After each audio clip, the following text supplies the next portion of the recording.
It was the year 3937 of the Tianyuan calendar. The Great Yin Empire was crumbling. Monsters had crossed the borders, leaving nothing but scorched earth and piles of corpses in their wake. Famine was everywhere. I had seen things no one should ever see. People swapping their own children just to have something to eat. 16 years had passed since the nightmare began. I found myself at the edge of the Jiogong Mountains in the southern border. My grandfather, a withered and dark-skinned old man, lay dying before me. With his last breath, he grabbed my arm. "You honor," he wheezed, his eyes desperate. "Remember this. You are not my grandson. Your true identity is the prince of the Great Yin. Your mother was the high priestess of the northern tribes, the consortin. You must survive." He pressed a cold jade pendant into my hand. He told me it contained a single drop of the ancestor emperor's blood. If I could find the right medicine, it could regrow my 5-god roots. "Kill the monsters," he gasped. "Restore Great Yin. Avenge your mother." Then, his hand went limp. As the rain fell, a flash of white light cut through the darkness of my mind. Suddenly, memories that weren't mine started swirling. I realized I hadn't just traveled to this world. I had been reborn here 16 years ago, but my memories of my past life had been locked away until this very moment.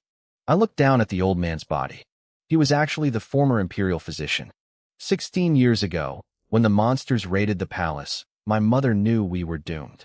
She begged him to smuggle me out.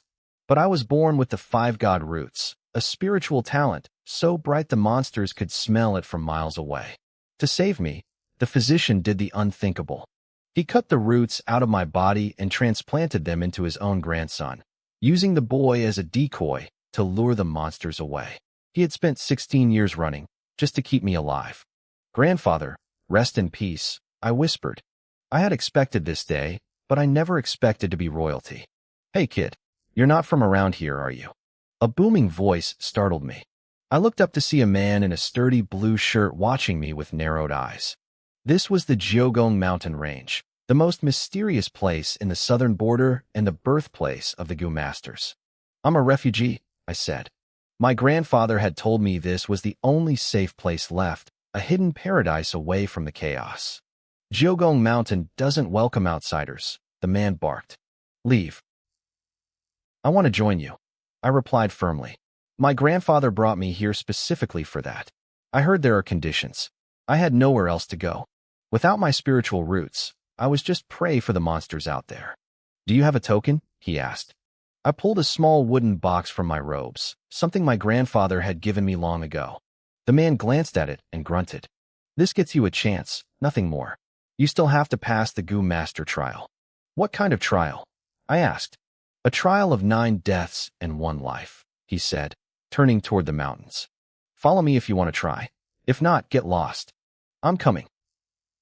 I hoisted my grandfather's body onto my back and followed him. A 10% chance of survival was better than the 0% chance I had in the wasteland. We stopped at a dark cave entrance. "I am Qi Ling," the man said, "a deacon of the 9th Palace, 12th Cave. This is the heart of the Gu Master world. If you're ready, go in." "Can I bury my grandfather first?" I asked. Qi Ling looked at me with cold indifference. "Why bother? If you die, I'll just throw your body in next to his. It's easier that way." He clearly didn't think I'd make it. I took a deep breath and stepped into the pitch-black tunnel. After a few steps, the ground vanished. I tumbled down, hitting something soft before slamming into the dirt. I was at the bottom of a pit, maybe 8 meters deep. Sunlight streamed in from a hole far above. The walls were sheer rock. There was no climbing out. "That makes 10, a voice shouted from above. "The trial begins now." "Hey, tell us the rules," someone yelled from the corner. I looked around. There were 9 others trapped here with me. Men, women, old, and young. 10 people. 9 deaths, 1 life. Only one of us was walking out of this hole alive. I backed into the shadows, watching them. 16 years of running had taught me one thing. In a place like this, the weak get eaten first. There were 6 women and 3 other men. One man was fat, dressed in local clothes, and looked stronger than the rest. He was the biggest threat. "Stop staring, newbie," the fat man snapped. "This is a Gu trial, not a murder spree. Keep your head on." Suddenly, a buzzing sound filled the air. A small, red insect, looking like a predatory ladybug, landed on my hand. Everyone else got one too. Listen up, the voice from above called out. Whoever turns that blood bug into their life, goo first passes. You feed it with your own blood. Only then will it obey. Feed it my blood? In a pit full of desperate people? If I weakened myself by bleeding out, I'd be a target. As I struggled to find a way out of this mess, a mechanical chime echoed in my head. Asterisk ding. Congratulations on obtaining your first goo insect. The goo synthesis system has been activated. Asterisk. A translucent blue screen floated before my eyes. Asterisk name, Li Yuan. Rank 1, level 0. Status, commoner, asterisk. The system gave me a life goo, but it had no special traits or subordinates. However, the synthesis system was clear. If I put any 3 bronze-grade goo insects into the black cauldron, I could fuse them into a higher-grade goo. The rarer the materials, the stronger the result. I grasped the concept immediately. If I could get my hands on 3 blood bugs, I could synthesize a superior goo and claim it as my life goo without the risk of bleeding out. The problem was getting them. These bugs were everyone's lifeline, their only hope of surviving this trial. No one would just hand them over. If I tried to take them by force, I'd become a target for everyone in the pit. I took a deep breath, forcing myself to stay calm. I couldn't be impulsive. I had to wait for an opportunity. Time crawled by. As night fell, the pit became an abyss of total darkness. Fear was thick enough to taste. I found a large stone and spent the hours grinding it against the cave wall, sharpening it into a jagged point. It was a grueling, sleepless night. Eventually, a faint light filtered down from above. Morning had arrived. Suddenly, a sharp squeaking sound echoed through the hole. A rat. In a place like this, a rat wasn't a pest, it was a feast. Everyone stared at the creature with hungry eyes, and I couldn't help but swallow hard. The rat sensed the danger and tried to bolt. A thin man, quick as a monkey, lunged forward and pinned it down. He laughed, holding his prize, but before he could retreat into the shadows, a figure rose behind him. A heavy stone came crashing down on his head. Again and again, after a dozen strikes, the thin man lay dead in a pool of blood. I watched in shock. The killer was the youngest girl among us. She didn't hide after the murder. Instead, she glared at the rest of us, tore a chunk out of the rat, and chewed the bloody meat slowly. She was trying to look ruthless, trying to intimidate us. I almost wanted to laugh. If she were truly ruthless, she would have started eating the man, not the rat. As the sun rose higher, the sight of the mangled corpse made my skin crawl. I'd seen people eaten before, but I'd never done it myself. My mentor, Old Tai, had raised me with the hope that I might one day become a new emperor. He would never have allowed my dignity to be devoured by such filth. I could control myself, but the others were reaching their breaking point. Their eyes were turning predatory. Primitive instinct was winning over human morality. Then I saw it. A small red was crawling slowly across the thin man's corpse. His blood bug was still alive. My heart hammered against my ribs. This was my chance. I stood up, gripping my sharpened stone, and walked toward the body. The others tensed instantly. I kept my face hard and my gaze lethal. I was tall and fit, and to them, I looked like the second most dangerous person here after the fat man. No one dared to attack me. They just watched, frozen in defensive stances. I reached down, snatched the blood bug, and backed into my corner.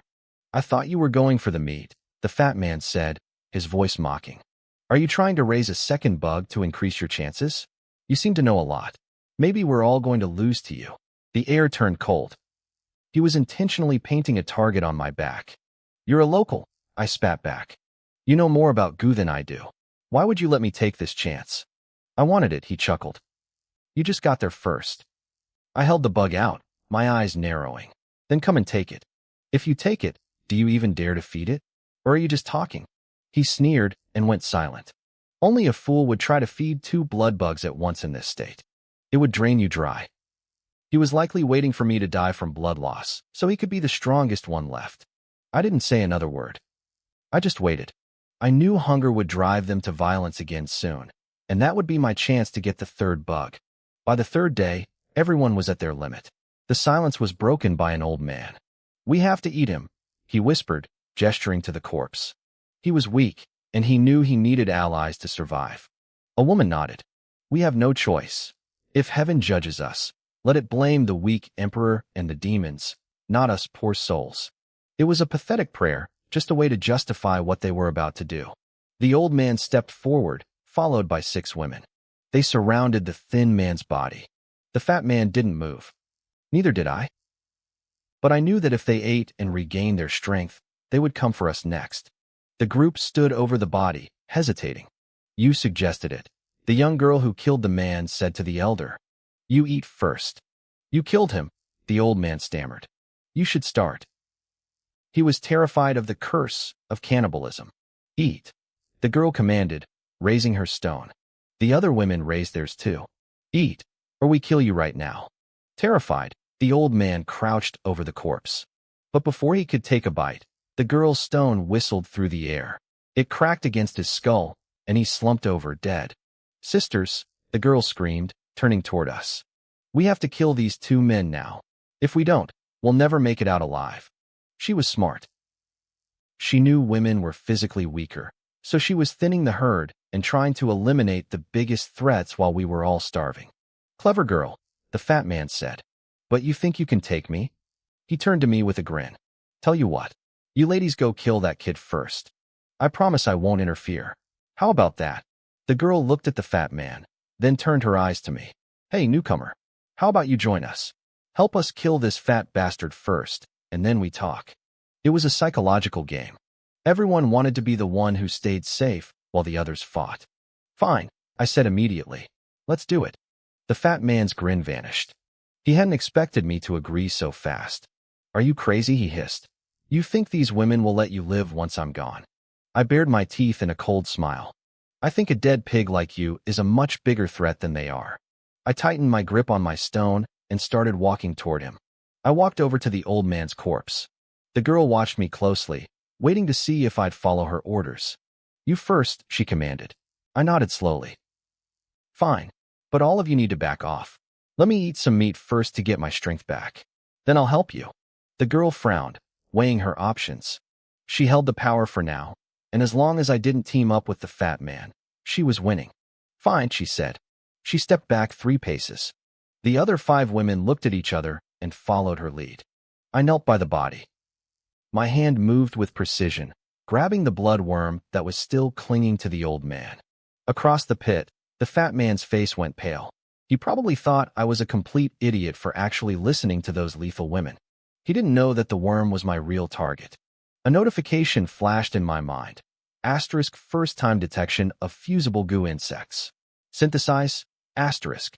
Synthesize, I whispered in my heart. Asterisk materials, 3 mortal-grade bloodworms. Synthesizing. Success. You have obtained a rank 1 blood chi goo. Asterisk. The system informed me it was automatically tamed. If I refined it as a life goo, it would nourish my own blood and vitality. If I kept it as a subordinate goo, it would act as a consumable to drain or replenish chi.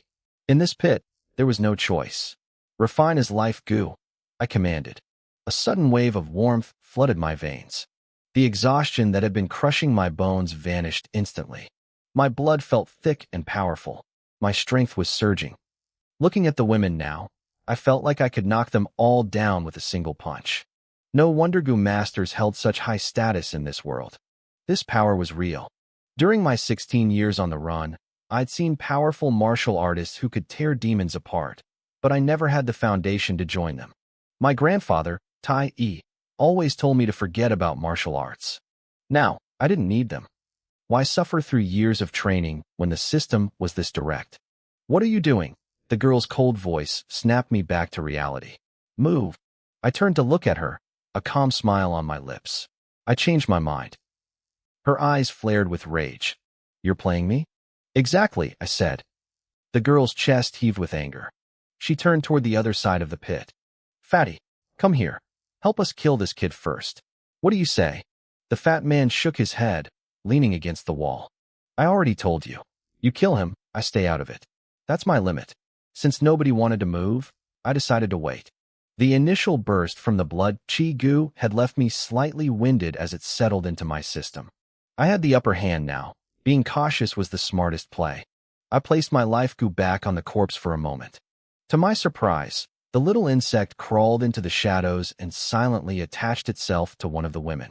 It was picky. It wanted fresh blood. I let it be. A rank 1 goo was roughly equivalent to a basic martial artist.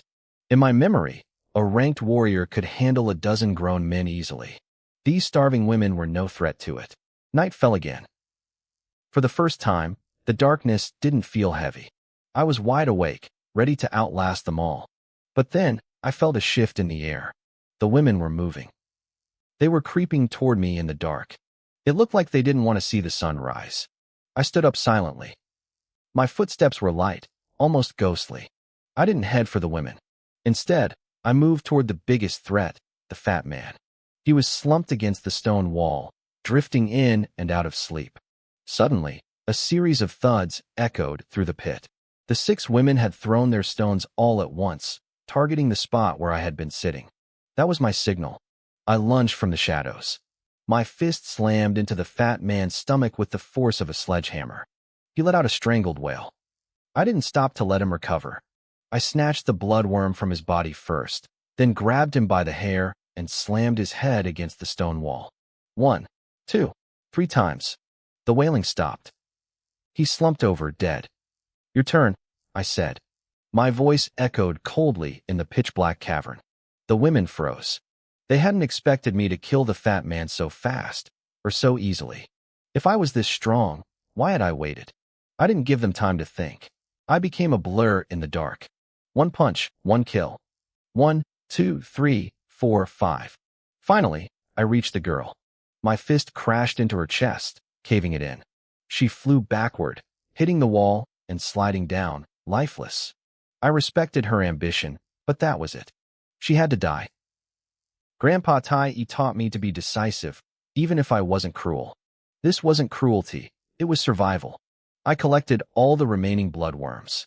The system chimed again. Synthesize? Synthesize. Materials, 7 mortal-grade bloodworms. Synthesizing. Success. You have obtained a second rank 1 blood chi goo. I tried to push for more, but the system blocked me. It told me I needed to upgrade the black jar before I could progress further. I checked my status panel. My realm was rank 1 goo master. My life goo was the blood chi goo. I noticed a number next to the black jar had changed from 0 to 4. It seemed to be an experience bar. It had been 4 days since I arrived. If I just stayed in this pit and hid, would I eventually become invincible? It was a tempting thought, but I had things to do. I looked up at the opening of the pit, 7 or 8 meters above. To the old me, it was a prison. To me now, it was nothing. I took a deep breath and leapt. I caught a jagged rock 3 meters up, swung my body, and grabbed another ledge higher up. Within seconds, I pulled myself over the edge. The sound of slow clapping met me. 4 days to refine a life goo. Impressive, a voice said. It's been a long time since we've seen such a natural talent. Torches flared to life. 2 men were standing there. One was Chi Lin, the man who brought me here. The other was a middle-aged man with a kind, scholarly face. Young brother, that was a fine performance, the older man said. I am Chi Xian, the hall master of the 9th palace, 12 buildings. Hall master? I looked at him, my heart still cold from the killing. Does this mean I passed? This brutal testing method fit perfectly with the concepts of the Goose sect I had in my head. It was survival of the fittest, plain and simple. Of course you passed, Chi Xian said with a smile. I'll report this to the cave master and have your outer disciple token issued. Since your talent is impressive, I'll let you choose a job within the 12 buildings. What are the options? I asked. My heart was still cold from the killing I'd just done, but I needed a foothold. Chi Xian handed me a small booklet. I scanned the pages quickly.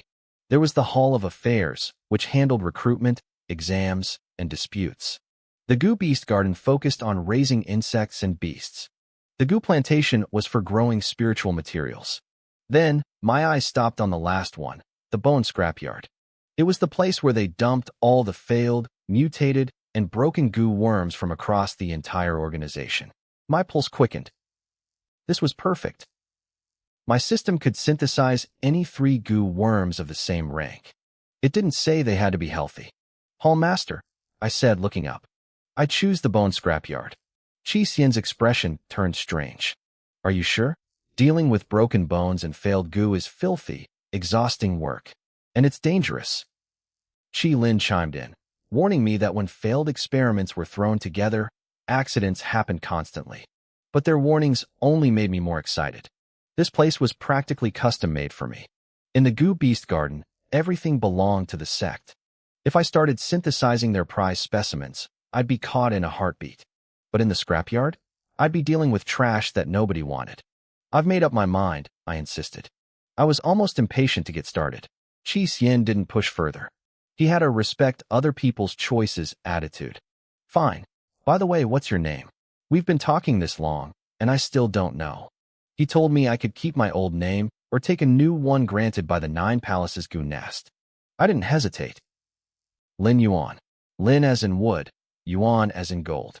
He nodded. Your identity token will be ready in 3 days. Chi Lin, take Lin Yuan to the scrapyard to report for duty. I picked up old Kai's body, slinging it over my shoulder, and followed Chi Lin up the mountain. As we climbed, the scale of the place became clear. Buildings were carved directly into the cliffs, grand and imposing.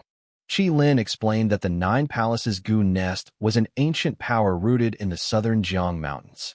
It was the cradle of the Goo Master Path and the undisputed hidden overlord of the region. There were 9 palaces, and under each palace were 72 buildings. Long ago, they lived in caves, which is why the divisions were still called buildings or caves. Today, even a single building was larger and more powerful than a third-rate martial arts sect in the outside world. We eventually reached a 5-story tower. The sign above the door read, Bone Scrapyard. Old Wong, I brought you a newcomer, Chi Lin shouted. An old man with hair that was half white and half black shuffled out. He looked at me and beamed. Finally, a new face. Lin Yuan, this is Old Wong, the manager here. Chi Lin introduced us. I'm Wong Lin, the old man said with a chuckle. You can just call me Old Wong. Sure thing, Old Wong, I said, not standing on ceremony. Chi Lin told him I had great talent and that he should look after me. If I made it into the inner sect of the 9th Palace, Old Wong would benefit too. Old Wong looked confused. If he's talented, why the hell is he in the scrapyard? He chose it himself, Chi Lin muttered. Old Wong tried to talk me out of it, saying there was no future here, but I just smiled. Since you're so kind, Old Wong, I'd rather work for you even more. Chi Lin laughed and left us to it. Old Wong sighed, accepting his fate. Before we went inside, he looked at the body on my back. Is that your life goo? A corpse type? That's rare for a first refinement. This is my grandfather, I said flatly. Old Wong froze, looking incredibly embarrassed. Sorry. I heard you were a genius and thought you were some ruthless kid who refined a corpse as his first goo. That piqued my interest. Old Wong, can you actually refine a corpse into a goo? Of course, he said as we walked. It's a technical job. Requires massive talent and memory. Hardly anyone does it because it's so grueling. In the entire 9th Palace, only one Vice Palace Master has succeeded. You aren't thinking of turning your grandpa into one, are you? I'm not that twisted, I snapped. Who knows? Old Wong chuckled. There are plenty of weirdos in the goo world. He pointed toward the back of the mountain. Go bury him first. That's a good spot with fine feng shui. When I die, bury me there too. Your grandpa is new here. I can keep him company when my time comes. I followed him to the back, where I saw a coffin he had already prepared for himself. He told me to use it for my grandfather and just make him a new one later. He wasn't being a saint. He just didn't want his own body left out in the wild and hoped I'd be the one to handle his funeral when the time came. I dug a deep hole, lifted the heavy coffin with ease, and lowered it in. I used Old Wong's blank tombstone for the grave. I knelt and kowtowed 3 times. Grandpa, rest well. Your debt, and my mother's debt. I will settle it. You've got some strength, Old Wong remarked. Your life goo is a blood chi goo, right? Most goo masters aren't as strong as martial artists, but a rank 1 blood chi goo makes you as strong as an ox. How long did it take you to refine? For days, I replied. Old Wong took a sharp breath. Impressive. What a waste to have you here. He decided then and there to teach me the basics properly. He explained the ranks, 1 to 9. Rank 1 to 3 were mortal goo. 4 to 6 were earth goo. 7 was heaven, 8 was saint, and 9 was god. A goo master could only have one life goo, but they could have several subordinate goo depending on their rank. Since he was a rank 3 master, he had 1 life goo and 3 subordinates. Can I ever change my life goo? I asked, thinking ahead. Yes, Old Wong nodded. Before you hit rank 4, the conditions for changing your life goo aren't that strict. But after that, it becomes a lot harder. To improve the rank of a life goo, you have to nurture and evolve it. Because of this, many young goo masters choose to switch their life goo when they reach rank 3. They swap it for a rare species with higher potential.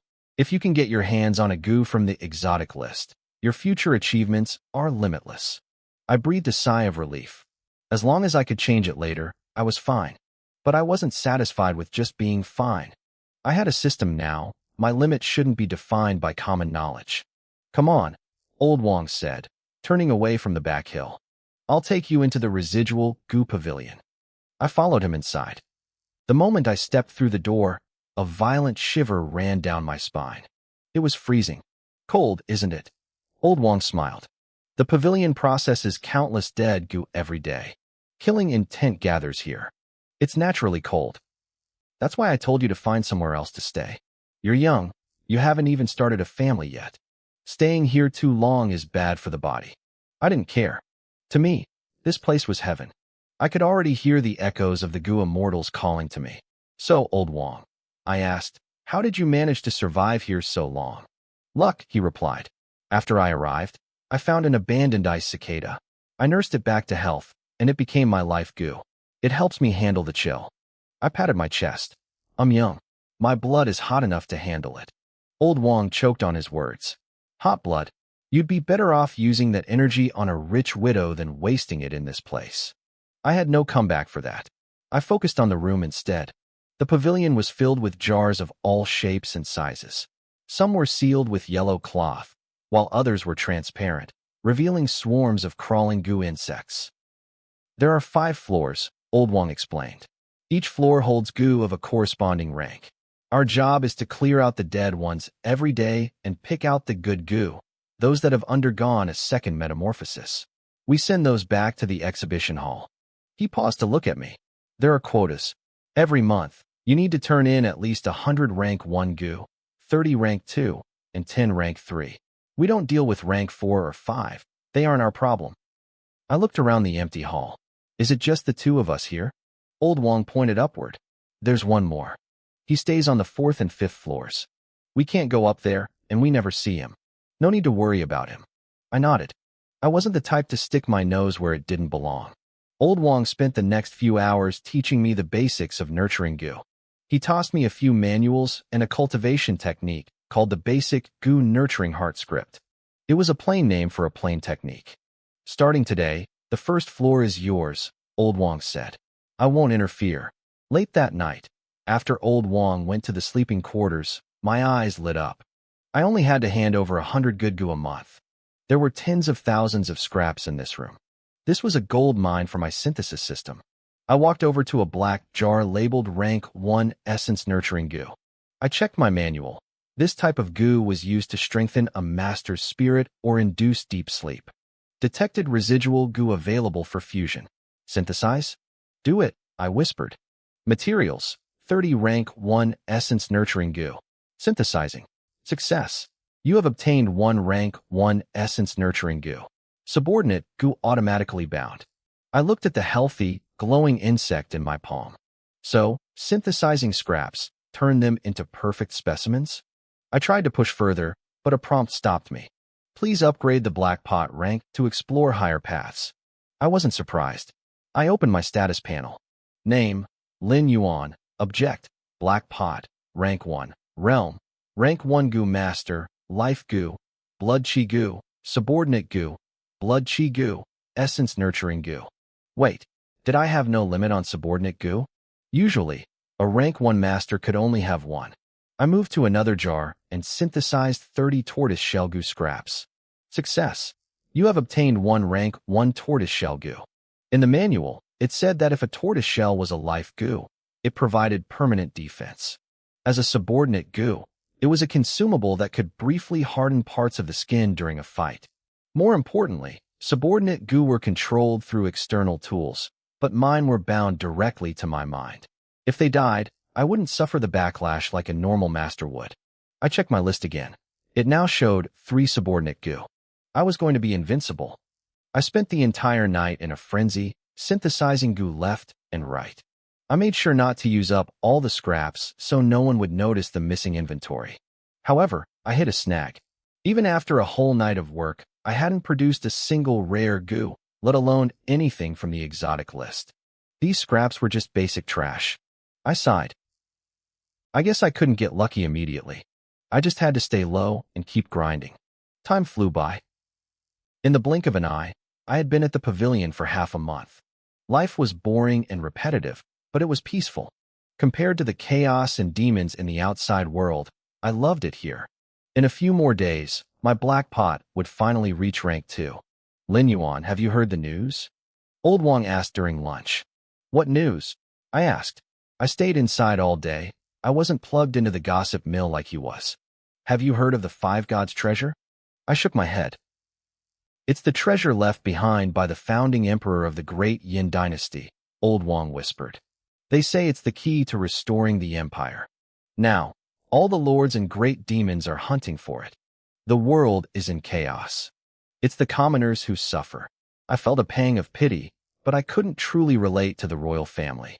Even though my secret identity was that of a great Yin prince, 16 years of running for my life had wiped away any royal pride. I knew the pain of the bottom tier of society much better than the glory of a throne. The Jiugong Mountains are remote, I said.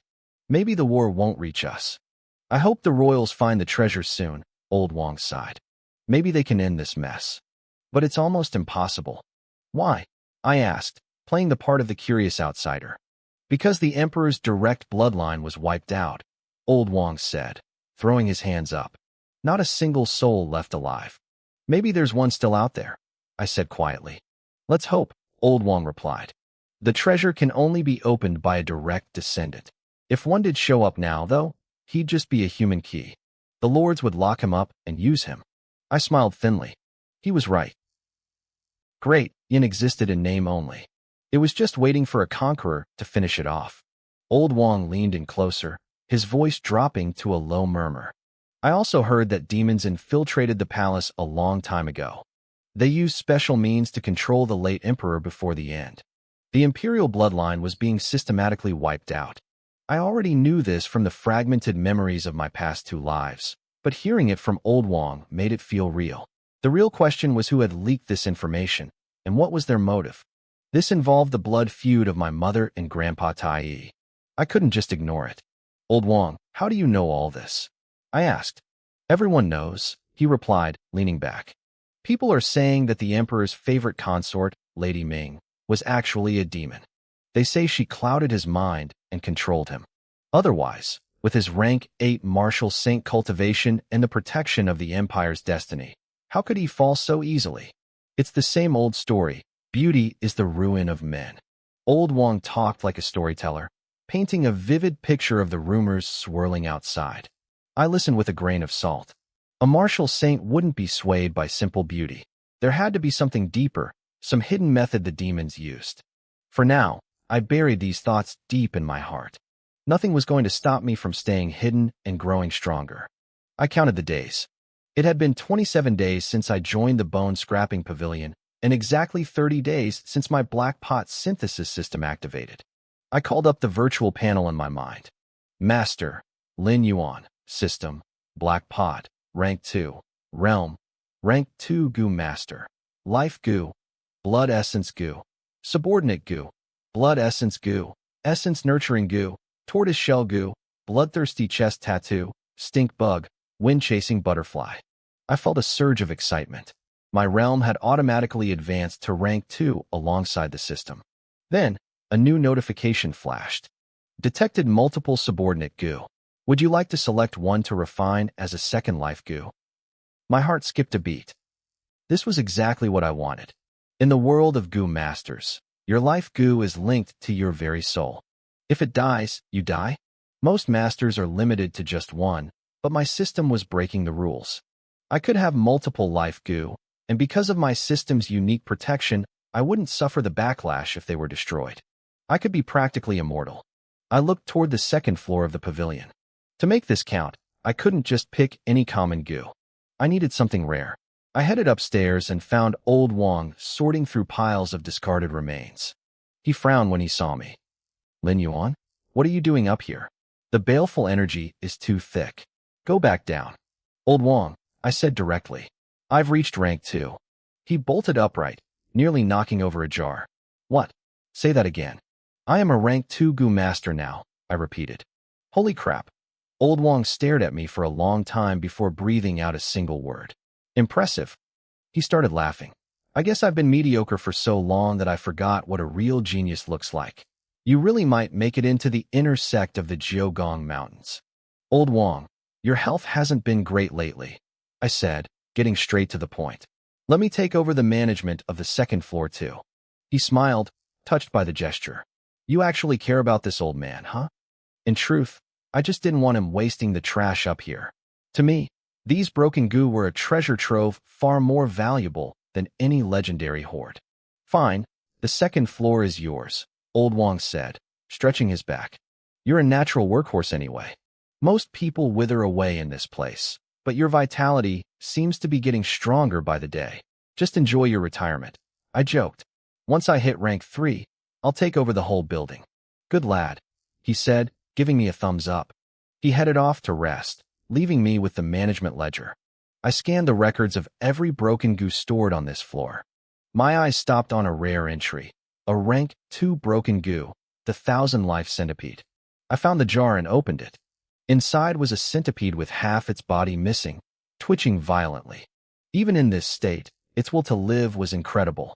Material selected: rank 2 blood essence goo, rank 2 essence nurturing goo, rank 2 broken 1000-life centipede.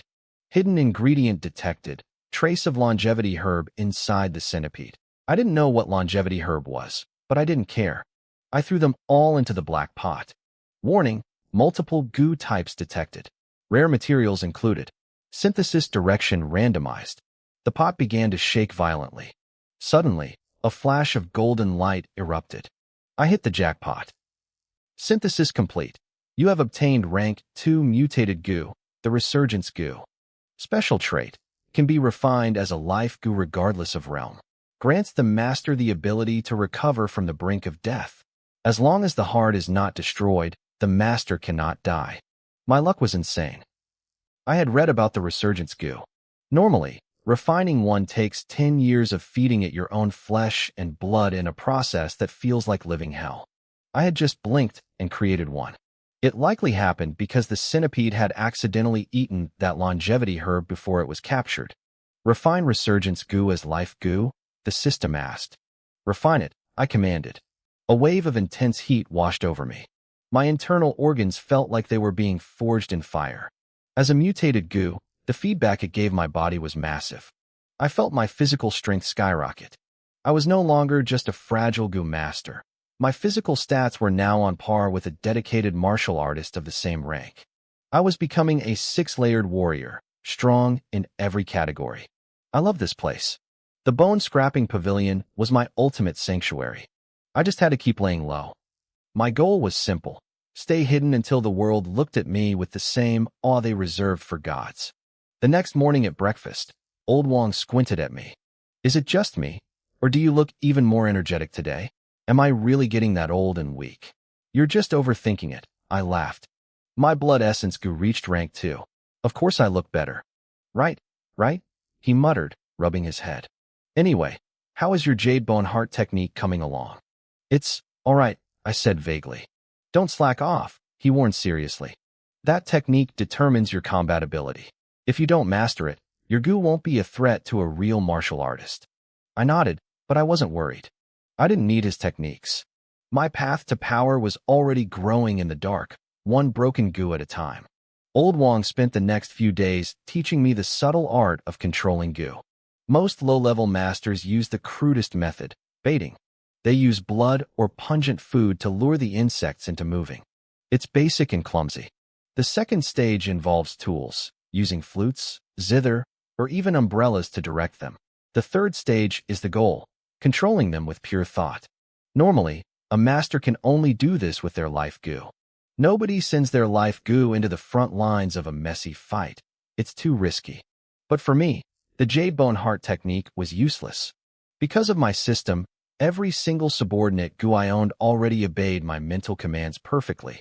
I had skipped straight to the third stage without even trying. "Listen, Lin Yuan," Old Wang said, his face turning grave. "Now that you're managing the first 2 floors of the bone scrapping pavilion, there's something you need to understand. This is important for your future." I perked up. I love this job. It was the perfect cover for my synthesis experiments. If I got fired or transferred, my plan would fall apart. "Raising goo isn't simple," he continued. "The cave master keeps a tight leash on resources. In other departments, every healthy goo belongs to the sect. Stealing one is a death sentence. But this pavilion is an exception. No one can predict when a scrap will suddenly evolve. The cave master only sets a low production quota for us." I saw where he was going. "You mean people will come here trying to bypass the rules to get their hands on goo?" Old Wang nodded. "You'll have to face them alone eventually. You need to figure out who to give a little to and who to turn away. If you don't, people will bully you. Getting fired is a small thing. Losing your life is the real risk." A few days later, I saw exactly what he meant. I watched from the upper balcony as Old Wang received a group of disciples. "Old Wang, the quality of the goo coming out of here lately is pretty good," one disciple said with a smirk.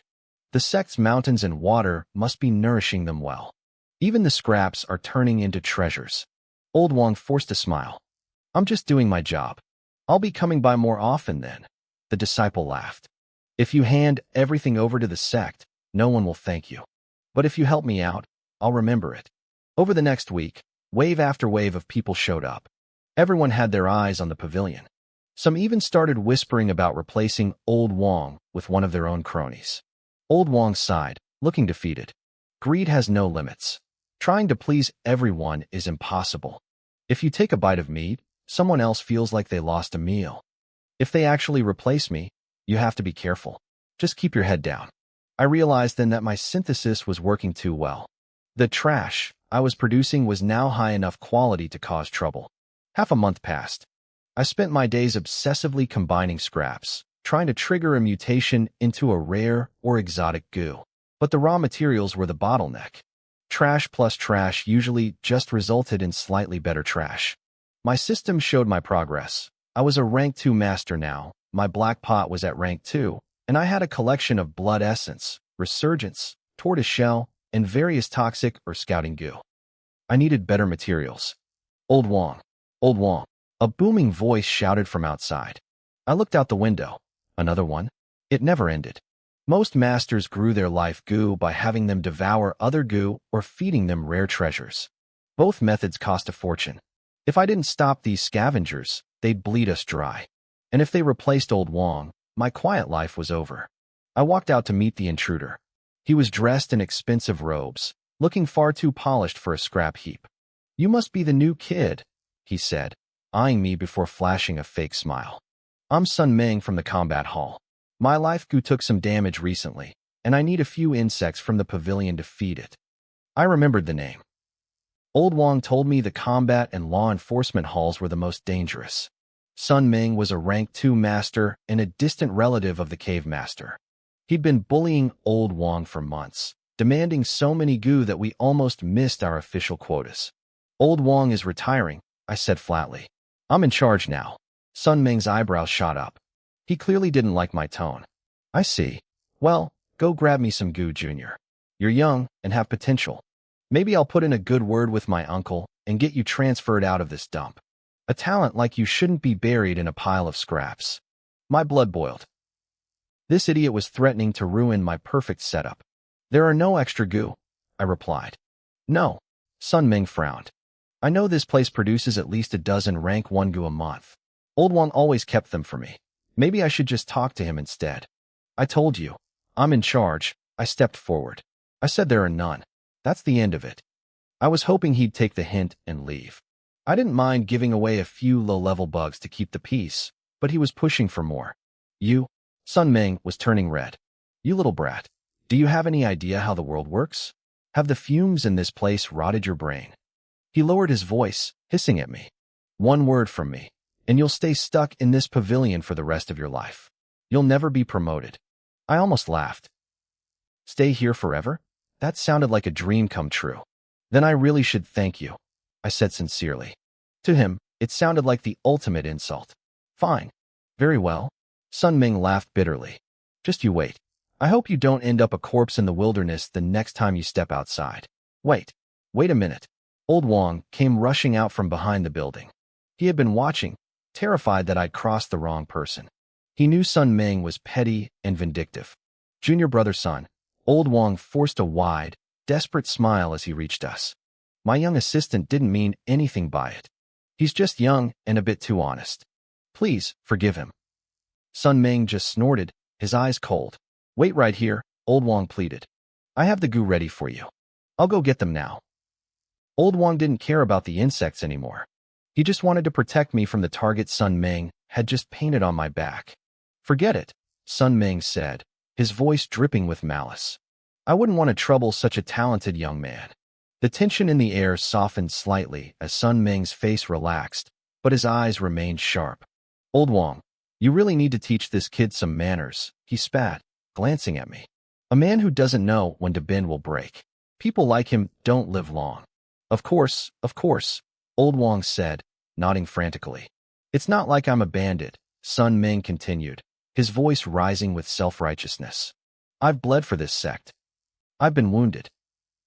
My vital goo is damaged. Is it really too much to ask for a few bugs to help me recover? You're absolutely right. It's only fair, Old Wong replied. He was lying through his teeth. I knew what he was thinking. The Hall of Records already handled compensation for injured members. Sun Ming was just a parasite, coming back to the pavilion of discarded goo again and again to shake us down. If I hadn't arrived and boosted our production, Old Wong would have been punished by the sect for the missing inventory. Junior brother Sun, just wait a moment, Old Wong said. He grabbed my arm and pulled me inside the building. Once we were behind closed doors, he hissed at me. Lin Yuan, why did you provoke him? Didn't I tell you? Sun Ming's heart is smaller than a pinhole. He's the last person you want to cross. He sighed, looking exhausted. Forget it. Just go pick out some decent goo. Pack them up and give them to him. Hopefully, he won't hold a grudge. I nodded slowly. All right, I'll go get them. Old Wong let out a long breath of relief. He was glad I wasn't being stubborn. In his mind, being stubborn in this world was a death sentence. I walked over to a row of jars. I didn't pick the weak, dying scraps. I chose the best. I picked out a stink poison goo, a killing wind goo, and a heart driller goo. I had already refined and tamed these myself. It was a gift packed with my sincerest gratitude. Outside, Old Wong handed the jar to Sun Ming with a forced smile. Here you go, junior brother. All packed and ready. Sun Ming took the jar and looked at me. Take the time to teach him well, Old Wong. I hope there won't be a next time. He's already realized his mistake, Old Wong lied smoothly. He promised it won't happen again. Sun Ming smirked. You've done well, Old Wong. Maybe I'll have my uncle find you a nice, quiet spot to retire and bring in someone new to run this place. Old Wong's face paled. Sun Ming had wanted to replace him for a long time. Even though managing discarded goo was a dirty job, it was still a source of resources. To Sun Ming, Old Wong was just a middleman who gave away his resources to others. In this world, cultivation resources were life itself. I appreciate the offer, Old Wong said quietly. But my vital goo is an ice silkworm. I'm suited for this work. Sun Ming's brow furrowed. Are you saying I'm trying to hurt you? No, Old Wong stammered. Good. Sun Ming slapped Old Wong heavily on the shoulder. I remember you used to be a tough guy. Now you're just soft, looking out for every random disciple. Don't worry. After you're transferred, I'll take real good care of that kid. I'll teach him exactly how precious life is. Sun Ming laughed and walked away, clutching the jar. As he walked down the mountain path, he noticed the jar vibrating violently. What the hell? He frowned. Did that brat try to get revenge by giving me broken goo? He couldn't resist. He popped the lid open.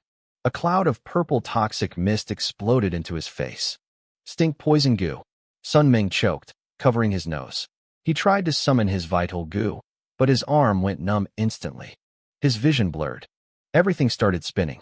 Killing wind goo too. Fear gripped him. These weren't wild, mindless insects. They were attacking with calculated, murderous intent. They were being controlled.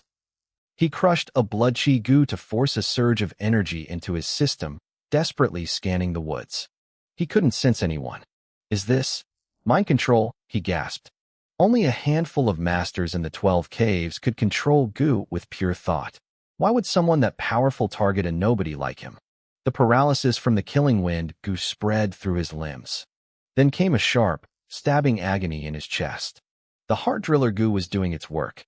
His eyes bulged. He realized there was no way out. He collapsed onto the dirt. As the world faded to black, he thought of the new guy at the pavilion. Was it him? No, it couldn't be. But the kid had said there wouldn't be a next time. Was this what he meant?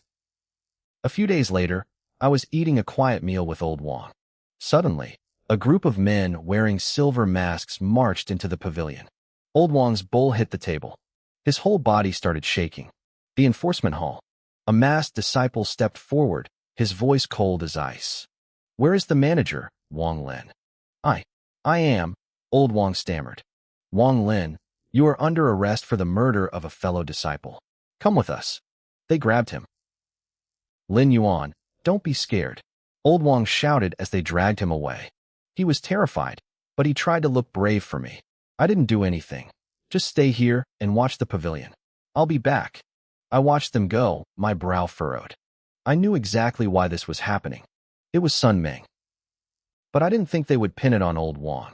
At the enforcement hall, old Wong stood before Hall Master Chi Wong. The air was heavy with pressure.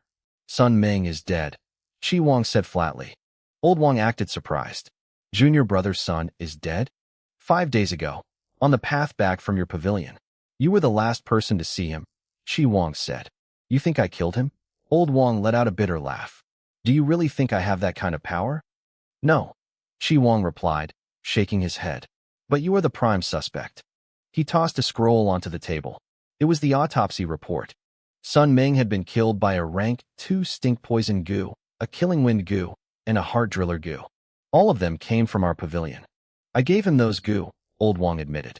He's the cave master's nephew. I didn't dare refuse him. Embezzling sect property. That's one crime, Chi Wong said. Everyone knew it happened, but saying it out loud made it official. Old Wong just nodded. A theft charge was better than a murder charge. Did you tamper with those goo? Hall Master, I am only a rank 3 master. I can't control goo with my mind. How could I have triggered them from a distance? Old Wong argued. Besides, my vital goo is an ice silkworm. My subordinates are Blood Chi and Blade Bee goo. None of them match the killers. You can check my records. Chi Wong knew the records matched. He was just looking for a lead. What about the new disciple, Lin Yuan? Was he involved in your dealings with Sun Ming? No, old Wong said quickly. He's new. He doesn't know anything. He was protecting me, taking the heat himself. Chi Wong didn't push it. He had seen my file. A young guy with a basic blood chi goo as his life bond. There was no way I could have taken down Sun Ming. That left only one possibility. The person guarding the 4th and 5th floors of the pavilion, Chi Wong asked. Has he appeared lately? No, old Wong said. He started wondering if Sun Ming's constant pestering had finally annoyed the mysterious inner court elder who lived upstairs. Under its influence, you couldn't lie. You could only scream the truth until your spirit broke. Old Wong's screams filled the hall. It was a raw, agonizing sound that set my teeth on edge. He kept crying out that he didn't do it, that nobody had ordered him to kill Sun Ming. Huang Funen frowned. He had hoped to pin this on the madman living upstairs, his own senior brother, but old Wong's broken mind yielded nothing. Disappointed, Huang Funan turned and left without a word. Chi Wong rushed to help, using a fire silk goo to consume the truth goo and a life breath goo to heal old Wong's wounds. But old Wong was old. The trauma was too much. He lost consciousness right there. 3 days later, the enforcement team brought him back to the pavilion. I ran out to meet them. Old Wong looked like a ghost of his former self. He had aged a decade in a few days, his face pale and his eyes sunken. He tried to smile at me, claiming it was just bad luck. He joked that he was halfway in the grave anyway, so a little torture didn't matter. But then the aftershocks of the truth Gu hit him, and he doubled over, howling in pain. I felt a sharp pang of guilt. I was the one who killed Sun Ming, but Old Wong was the one paying the price. I gripped my fists tight. I wasn't strong enough to challenge the cave master yet, but I burned the name Huangfu Nen into my memory. I'm a patient man. I can wait for my turn. As the seasons shifted from spring to autumn, the pavilion became a tomb. No one dared to come near us anymore. Sun Ming's death had scared everyone off. Old Wong took it in stride, often joking that his beating had bought us some much-needed peace. But Old Wong was fading. He spent his days reminiscing about the wife and daughter he had lost years ago. He told me his memory was failing, like his mind was preparing him to see them again in the next life. I didn't know how to comfort him. Even the strongest masters couldn't outrun time. Eventually, I took over all the chores. I managed the goo, cleaned the floors, and even handled the third-floor maintenance. One afternoon, Old Wong called out to me.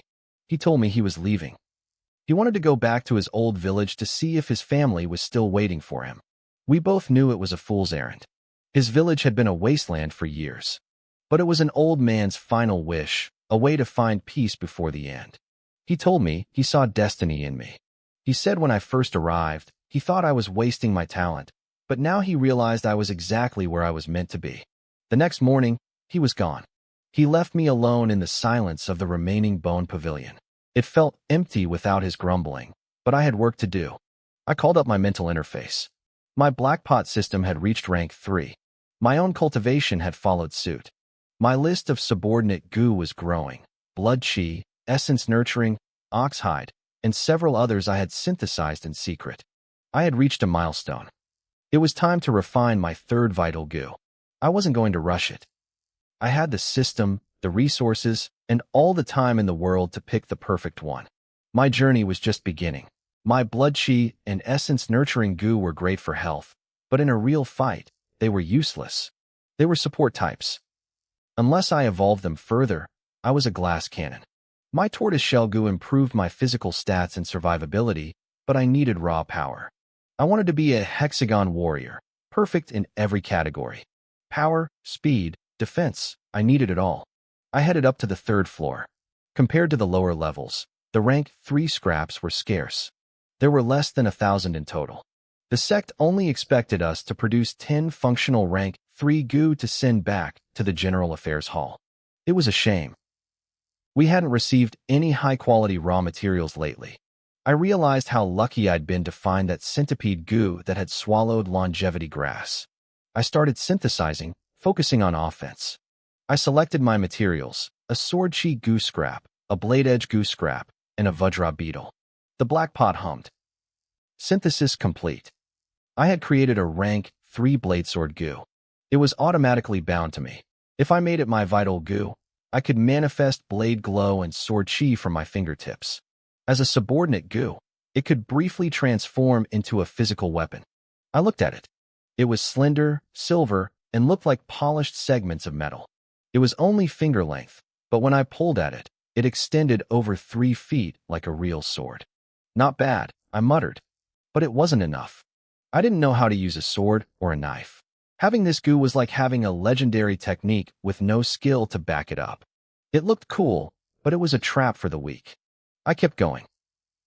Next, I threw in a wind chaser butterfly, a spring cicada, and a shadow fly. Synthesis complete. I got a shadowless cicada. As a vital goo, it would massively boost my speed. As a subordinate, it could create shadow illusions to confuse enemies. Still not what I wanted.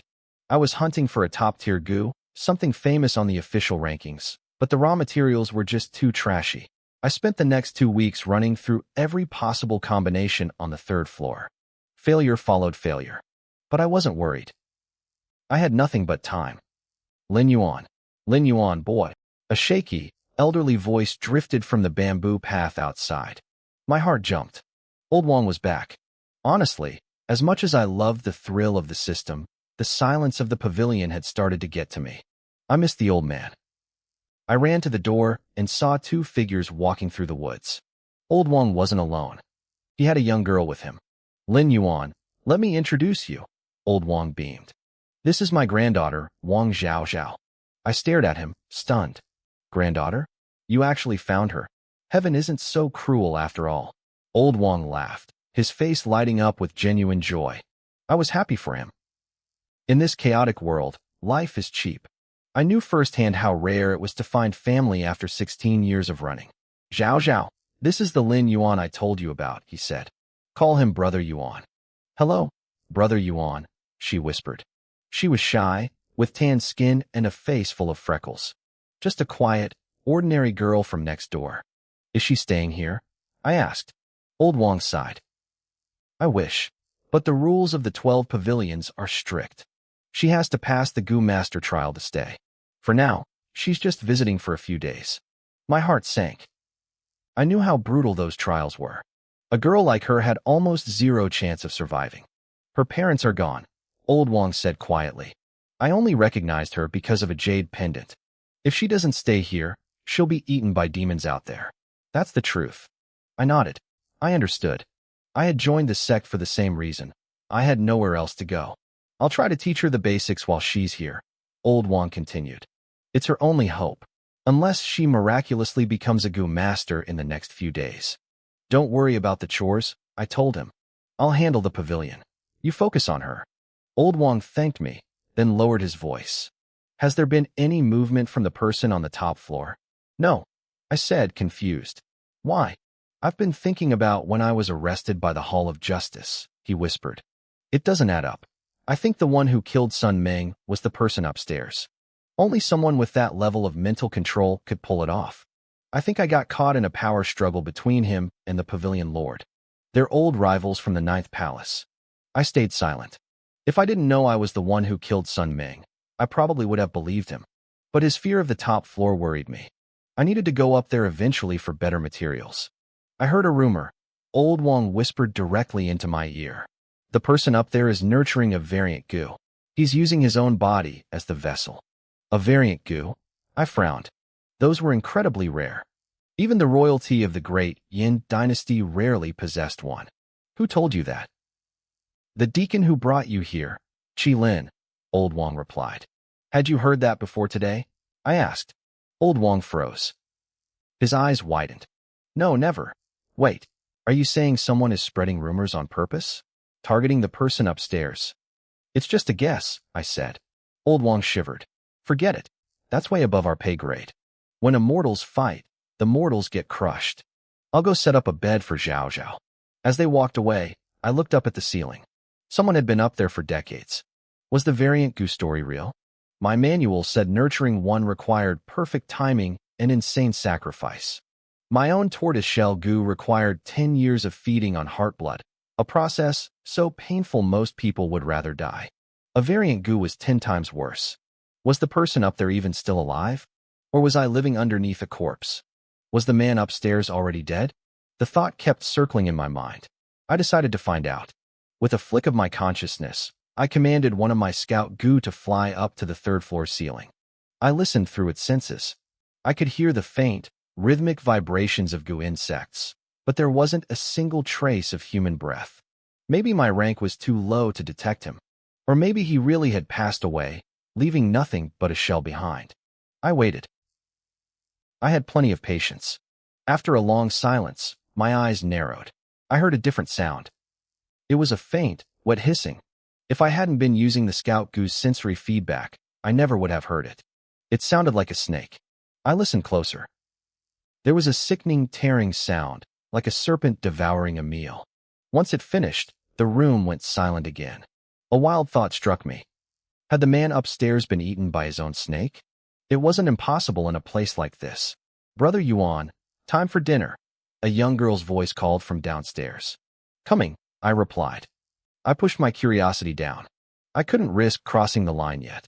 If I wanted to explore the fourth floor safely, I needed to be at least a rank 4 Gu Master. Downstairs, Old Wang had prepared a massive feast. The table was loaded with expensive dishes. I looked at him, surprised. Old Wang, since when did you become so generous? This meal must have cost a fortune. What's the point of hoarding money when your time is almost up? Old Wang laughed, though there was a sadness in his eyes. Don't talk like that, I said, sitting down. Zhao Zhao immediately tore off a chicken leg and placed it in my bowl. Her face was bright red, and her voice was barely a whisper. "Brother Yuan, please eat." I glanced at Old Wang. "You taught her that, didn't you?" Zhao Zhao is usually like a shy mimosa plant. She wouldn't do this on her own. Old Wang chuckled. "I spent the afternoon teaching her some basics of Gu refinement. She's a quick learner. If she passes the Gu Master Trial, I'll arrange for her to stay here at the Remnant Pavilion. I was hoping you could look out for her." I realized what this was. A farewell dinner. A plea for protection. I nodded solemnly. "Don't worry. Even if you didn't ask, I'd do it. You spent your life savings to bury my grandfather. I won't forget that. Now let's eat." Old Wang finally relaxed. He knew I was a talent, someone whose future wouldn't be limited to this mountain. If his granddaughter could stay under my wing, it was the best blessing he could hope for. 5 days passed in a flash. I used my scout goo every day to monitor the floor above. Still, there was no sign of life. Even the delivery disciples from the Hall of Affairs noticed something was wrong. They left bags of remnant goo at the door, but no one ever picked them up. Spiderwebs were starting to cover the entrance. I became more convinced that the man was dead. Nurturing a goo with your own body was a suicide mission. He had likely been hollowed out by his own creations, but I still didn't go near it. Today was the end of Zhao Zhao's visit. She couldn't stay in the pavilion any longer and had to head to the trial grounds. Old Wang was a nervous wreck, sighing every 2 minutes. "Grandpa, it's okay," Zhao Zhao said, her small hands shaking. "I'll pass. I know I will." "Maybe we should just forget it," Old Wang muttered, his heart breaking. "I can find you a place to live outside. It might be better." Zhao Zhao shook her head, her eyes full of determination. She had seen how I lived, how I had survived the trials and found a place in the 9 palaces. To a refugee, this place was a paradise, safe from bandits and demons. She wanted that life. "I'll go with her," Old Wang said to me. "I'll wait at the trial grounds until she's finished. Then we'll come back together." "Good luck, Zhao Zhao," I said. "Thank you, Brother Yuan," she bowed deeply. I watched them disappear down the bamboo path. Old Wang's back looked more hunched than ever. Even little Zhao Zhao was starting to grow taller than him. Night fell. I finished my work and returned to my room. I summoned my system interface. My progress was steady, but I estimated it would take another year to reach rank 4. The higher I went, the slower the grind became. I just hoped Zhao Zhao would survive. It would be nice to have someone to talk to in this lonely tower. I drifted off to sleep, but in the middle of the night, a sharp mental alarm jolted me awake. One of my scout goo had been triggered. Someone was outside. I activated my open eye ability. Through the senses of a fly in the bamboo grove, a vision flooded my mind. A figure in black was standing outside the pavilion. To my shock, they pulled out a key and easily bypassed the restriction spells on the door. An insider. Old Wang told me only a rank 5 master could break those seals without a key. This person wasn't a rank 5, they were a thief with access. Were they here for the man upstairs? Maybe my killing of Sun Meng had stirred the hornet's nest, and someone was coming to test the waters. If Old Wang's theories were right, this intruder was likely sent by Cave Lord Huang Funan. I didn't move to stop them. In fact, this was good for me. Having a mysterious powerhouse living above my head was like living with a ticking time bomb. I wanted to see what was up there. The intruder slipped inside. I burned another scout goo to track him through the hallways. He didn't hesitate. He headed straight for the 4th floor. He stood before the door for a long time, trembling. Just go in already, I thought, wishing I could control him like a character in a game. After half an hour of hesitation, the man took a deep breath and pushed the door open. He stepped inside. 1 step, 2 steps. On the 3rd step, something massive flashed through the darkness. The intruder vanished. There wasn't even time for a scream. A chill ran down my spine. It was a snake. A giant, monstrous serpent. I thanked my lucky stars I hadn't tried to sneak up there myself. Even with my regenerative goo, being swallowed whole meant certain death. "Rest in peace, friend," I whispered. "Thanks for the warning." At that same moment, on the highest peak of the mountain, Cave Lord Huang Funan opened his eyes. "You madman," he muttered. "You're still alive." 10 years ago, Huang Funan had sent a puppet into the pavilion and was driven out by a terrifying aura. This time, his scout had been devoured instantly. But in that split second before the connection severed, he had seen something. His madman, senior brother had done the unthinkable. He had turned himself into a snake. He was no longer human. He was something else entirely. And for Huang Funan, that meant the opportunity he had been waiting for was finally drawing near. If I could devour his vital bone, I'd have a real shot at stepping into the rank 6-bone corpse realm. This was likely my last chance. I kept my head down and pretended nothing had happened. 10 days passed. Old Wang returned, and so did Xiao Zhao. But something was different. A thick, black cloth was wrapped tightly around Xiao Zhao's eyes. What happened to her? I asked, my heart sinking. Old Wang let out a long, heavy sigh. I don't know if it's a blessing or a curse. During the bone corpse trials, she lost her sight. But then, a blood insect unexpectedly fused with her eyeballs. It evolved into a true bone, the blood eye bone. I stared at her in shock. There are only 33 true bones in the entire world. Most of the methods to cultivate them have been lost to time. Owning one as a vital bone is usually a miracle, but the blood eye bone was a dark exception. To refine it, she had to pay with her sight, Old Wang whispered. In exchange, she gains extraordinary perception and the ability to use her own blood to briefly copy the techniques of others. If she were an experienced warrior, it wouldn't be so bad. But she's just a girl. She hasn't mastered it yet. I'm terrified someone will target her before she can defend herself. I frowned. Does the sect know? Old Wang nodded. I had no choice but to report it. I just hope people aren't too greedy. We like to think this pavilion is a sanctuary, but even a sanctuary has its storms. I knew exactly what he meant. Between the law enforcement hall incident and the mysterious intruders, I had realized the truth. Wherever there are people, there is conflict. Grandpa, I'm okay, Xiao Zhao said. Her face was small, and the black cloth covered half of it. She forced a smile to comfort him. I'm a Gu master now. I'll be as strong as Brother Yuan soon. I'll protect myself and make you proud. I know you will, I said, smiling back. Old Wang must have been bragging about me to her constantly. This girl, who I barely knew, already looked up to me like I was some kind of hero. I didn't tell Old Wang about the man who vanished on the 4th floor. It wasn't something he could handle. I had a gut feeling that whoever sent that intruder wasn't going to give up. They'd be back. Months turned into seasons. Half a year slipped by. The intruders did come back. 6 times, to be exact. And every single time, they became delivery food for the thing upstairs. During one of those nights, I finally got a clear look. It wasn't just a snake. It was a massive python with a human head and human eyes. It looked feminine yet masculine, a true monster. It terrified me, so I stayed low and waited. The mastermind behind the intruders saw how dangerous the thing upstairs was, yet they kept sending scouts. It meant the two sides were evenly matched. That was fine by me. Let them bleed each other out. Brother Yuan, dinner's ready, a sweet voice called from below. Coming, I shouted, heading down. Over the last 6 months, Xiao Zhao had adapted to her blindness. She used to stumble, but now she moved as naturally as anyone else. Old Wang had basically retired, leaving me in charge of the pavilion while Xiao Zhao handled the chores. You work so hard, Brother Yuan. Eat more, Xiao Zhao said, piling food onto my plate. She wasn't shy anymore. She was warm, always smiling. You don't have to be so formal, I told her. Grandpa says we have to pay you back for everything you do, she replied. A shadow of regret crossed her face. I just wish I could see you. I'm starting to forget what you look like. I just remember you being very handsome. Old Wang chuckled, nursing a drink. Meeting you was the best thing to happen to me in my old age, kid. He actually suspected I had a crush on his granddaughter. He thought I took over all the heavy lifting at the pavilion just to keep her away from the corrupting energy of the bones.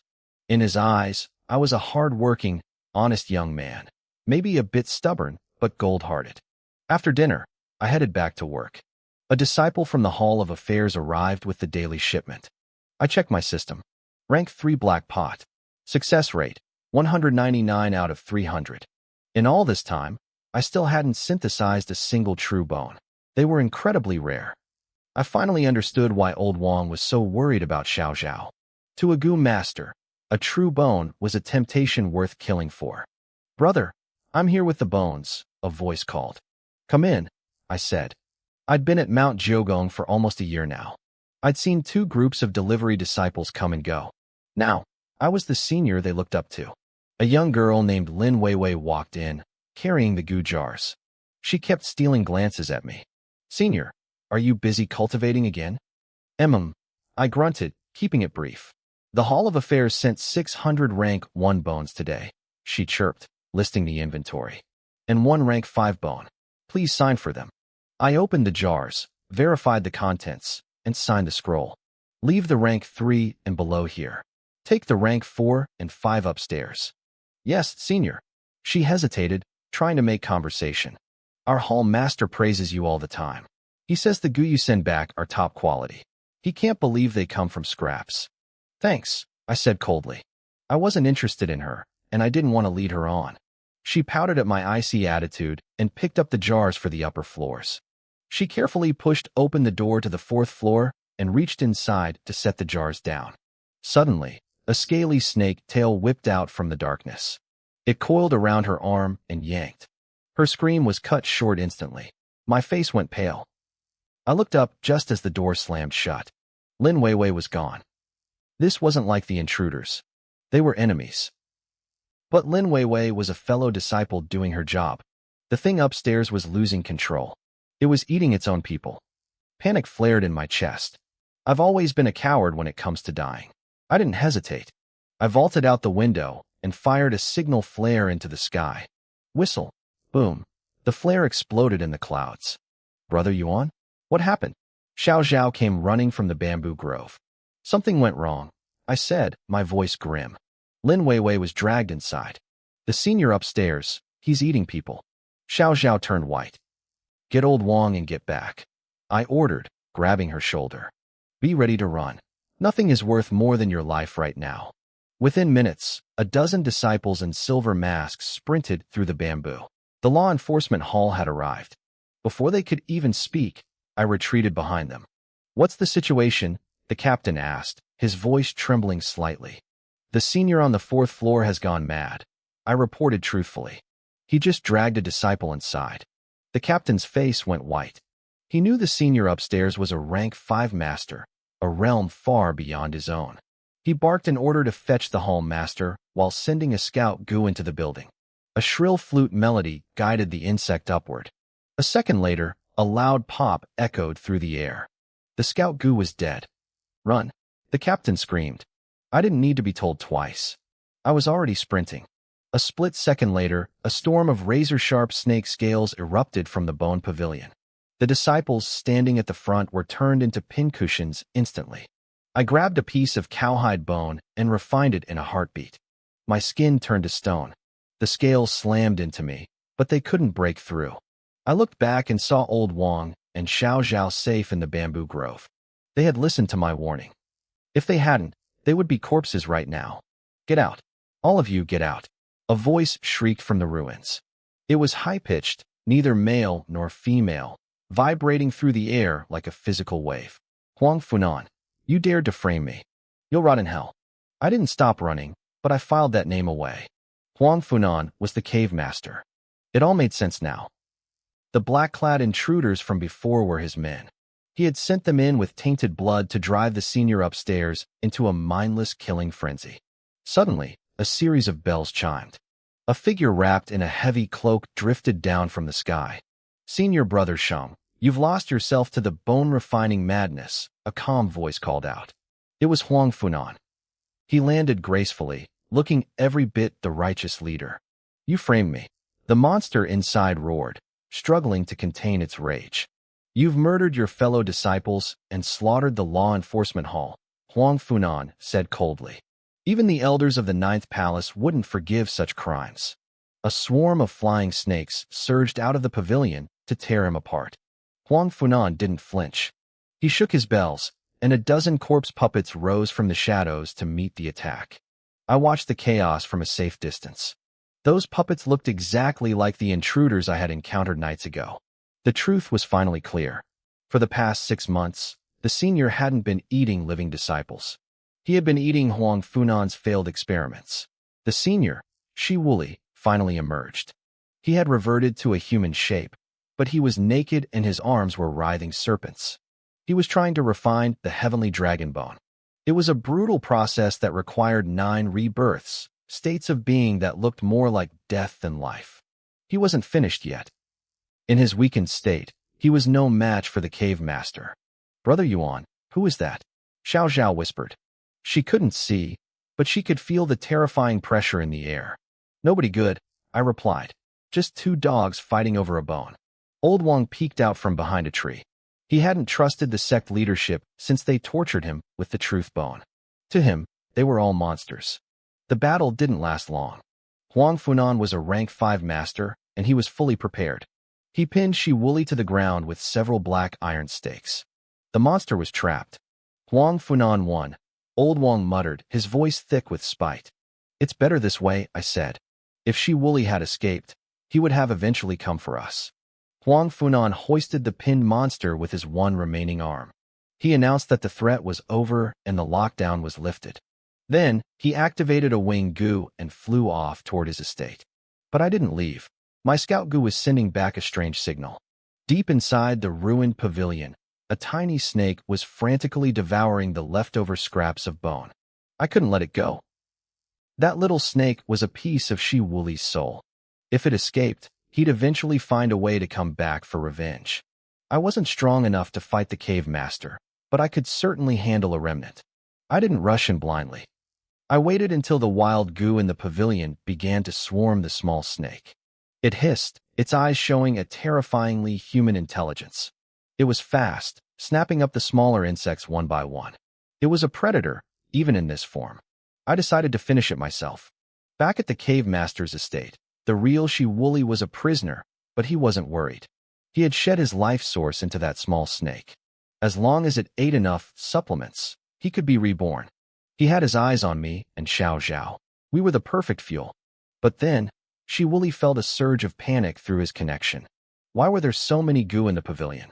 Why were they all attacking at once? It felt like they were being controlled by a single mind. That required the soul strength of a rank 5 master. I stepped into the ruins. The small snake saw me, and its eyes lit up with hunger. It thought I was an easy meal. It lunged, spitting a glob of its lethal essence. The poison hit me, but I didn't even blink. My system-enhanced body didn't care about his rank 5 venom. I reached out and caught the snake by the throat midair. The snake froze. It looked around and realized the truth. Over 60 different types of gu were circling me, bowing their heads in submission. No human master could control that many at once. Not even a genius. In its final moments, the monster realized it wasn't facing a disciple. It was facing something much more dangerous. It was facing a gu immortal. I tightened my grip on the life source flying snake gu, my fingers digging hard into its 7-inch mark. The little monster was stronger than it looked. It thrashed wildly, its scales cold and slick against my palm. Shi Wuli was desperate. I could feel his panic radiating off the creature. He couldn't understand why his venom wasn't working. He had poured his entire soul into this snake, and now, he felt his life slipping away. The snake let out a piercing, shrill cry. With a final, violent surge, it broke free from my grasp and twisted in midair. It sank its fangs deep into my arm. I stared into its eyes, unfazed. So, you really are the main body, I said. A raspy, distorted laugh echoed in my mind. I merged with this flying snake long ago. It is me, and I am it. You won't die in vain, boy. I've seen your secret. A power that can flip the world of gu masters upside down. Now it's all mine. He thought he had won. He thought this was his moment of salvation, the bright village at the end of the dark road. He pumped a massive dose of lethal venom directly into my veins. This time you fall, he hissed. The words died in his throat. I didn't fall. I didn't even flinch. I simply reached out and grabbed its neck again, pinning it down with even more force. I was getting annoyed. I activated a great strength gu, and my grip turned into a vise of iron. Crack! The snake's spine snapped under my thumb. No, impossible. Shi Wuli's consciousness began to fade. This dose of venom could kill a rank 6 master, yet I stood there like I was enjoying a summer breeze. As his vision blurred, he saw something terrifying. My eyes shifted colors, one crimson, one deep blue. Behind me, a phantom image appeared, a centipede-like chain, rusted with blood, locking his destiny in place. I squeezed, and the snake's head burst like a ripe grape. Deep beneath the earth, in the belly of the cave master's estate, Shi Wuli's original body went limp. The light left his eyes, and he was gone. Huang Funan, the cave master, froze. His face twisted into a mask of fury. He had spent weeks plotting to devour Shi Wuli's soul to reach rank 6. He had even sacrificed his own arm for this plan. He had used secret techniques to seal Shi Wuli's senses so the man couldn't even commit suicide. Dead? How is he dead? Huang Funan roared. A dead Gu master was useless for his ritual. He checked the corpse, hoping it was a trick, but then he realized the truth. The life source flying snake was missing. Shi Wuli had used a shedding skin technique to escape, leaving only a husk behind. That old fox. Huang Hunan slammed his desk, coughing up a mouthful of black blood. The poison in his own system was spreading. He was running out of time. He grabbed a piece of parchment, scribbled a frantic note, and sent a communication insect flying out of the cave. The message was simple: bring the true Gu to my estate immediately. Back at the pavilion, I was staring at the broken remains of the snake. My system buzzed in my mind. Detected broken Gu material. Synthesize. I blinked. It was broken, but the system could still use it? I checked the raw materials. Rank 1 broken bone. Dragon-patterned egg X29. Dragon-patterned eggs? I looked closer at the snake's carcass. Inside its belly was a cluster of unformed eggs, nearly necrotic. If Shi Wuli had lived another 10 years, he might have evolved this thing into a heavenly dragon Gu. I wasn't going to let good materials go to waste. Synthesize, I commanded. Synthesizing. You obtained rank 1 reverse bone, dragon-patterned egg X9. Too weak. I did it again. Synthesizing. You obtained rank 2 true bone, dragon-patterned bone. Still not good enough. It gave a slight boost to chi, but I wasn't a gambler. I didn't care about slight chances of evolution. I wanted guaranteed power. Again, I muttered. Synthesizing. You obtained rank 3 true bone, 3-colored exotic fire python. My eyes lit up. This was a high-aggression beast bone. It couldn't be a subordinate Gu, but it could birth 3 different types of exotic flames. This was exactly what I needed. I lacked defensive power. I watched as the light in my black pot faded. A small snake poked its head out. It was about a foot long, warm white in color, with scales that shimmered in emerald, gold blue, and scarlet. It had 2 tiny nubs on its head like little horns. It looked adorable, nothing like the hideous flying snake from before. Show me what you can do, I said. The little python stood up on its tail, looking fierce in a cute way.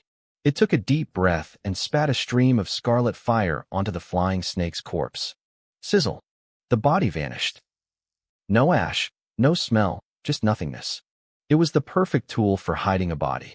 Next, I prompted. It nodded and spat a gold-blue flame.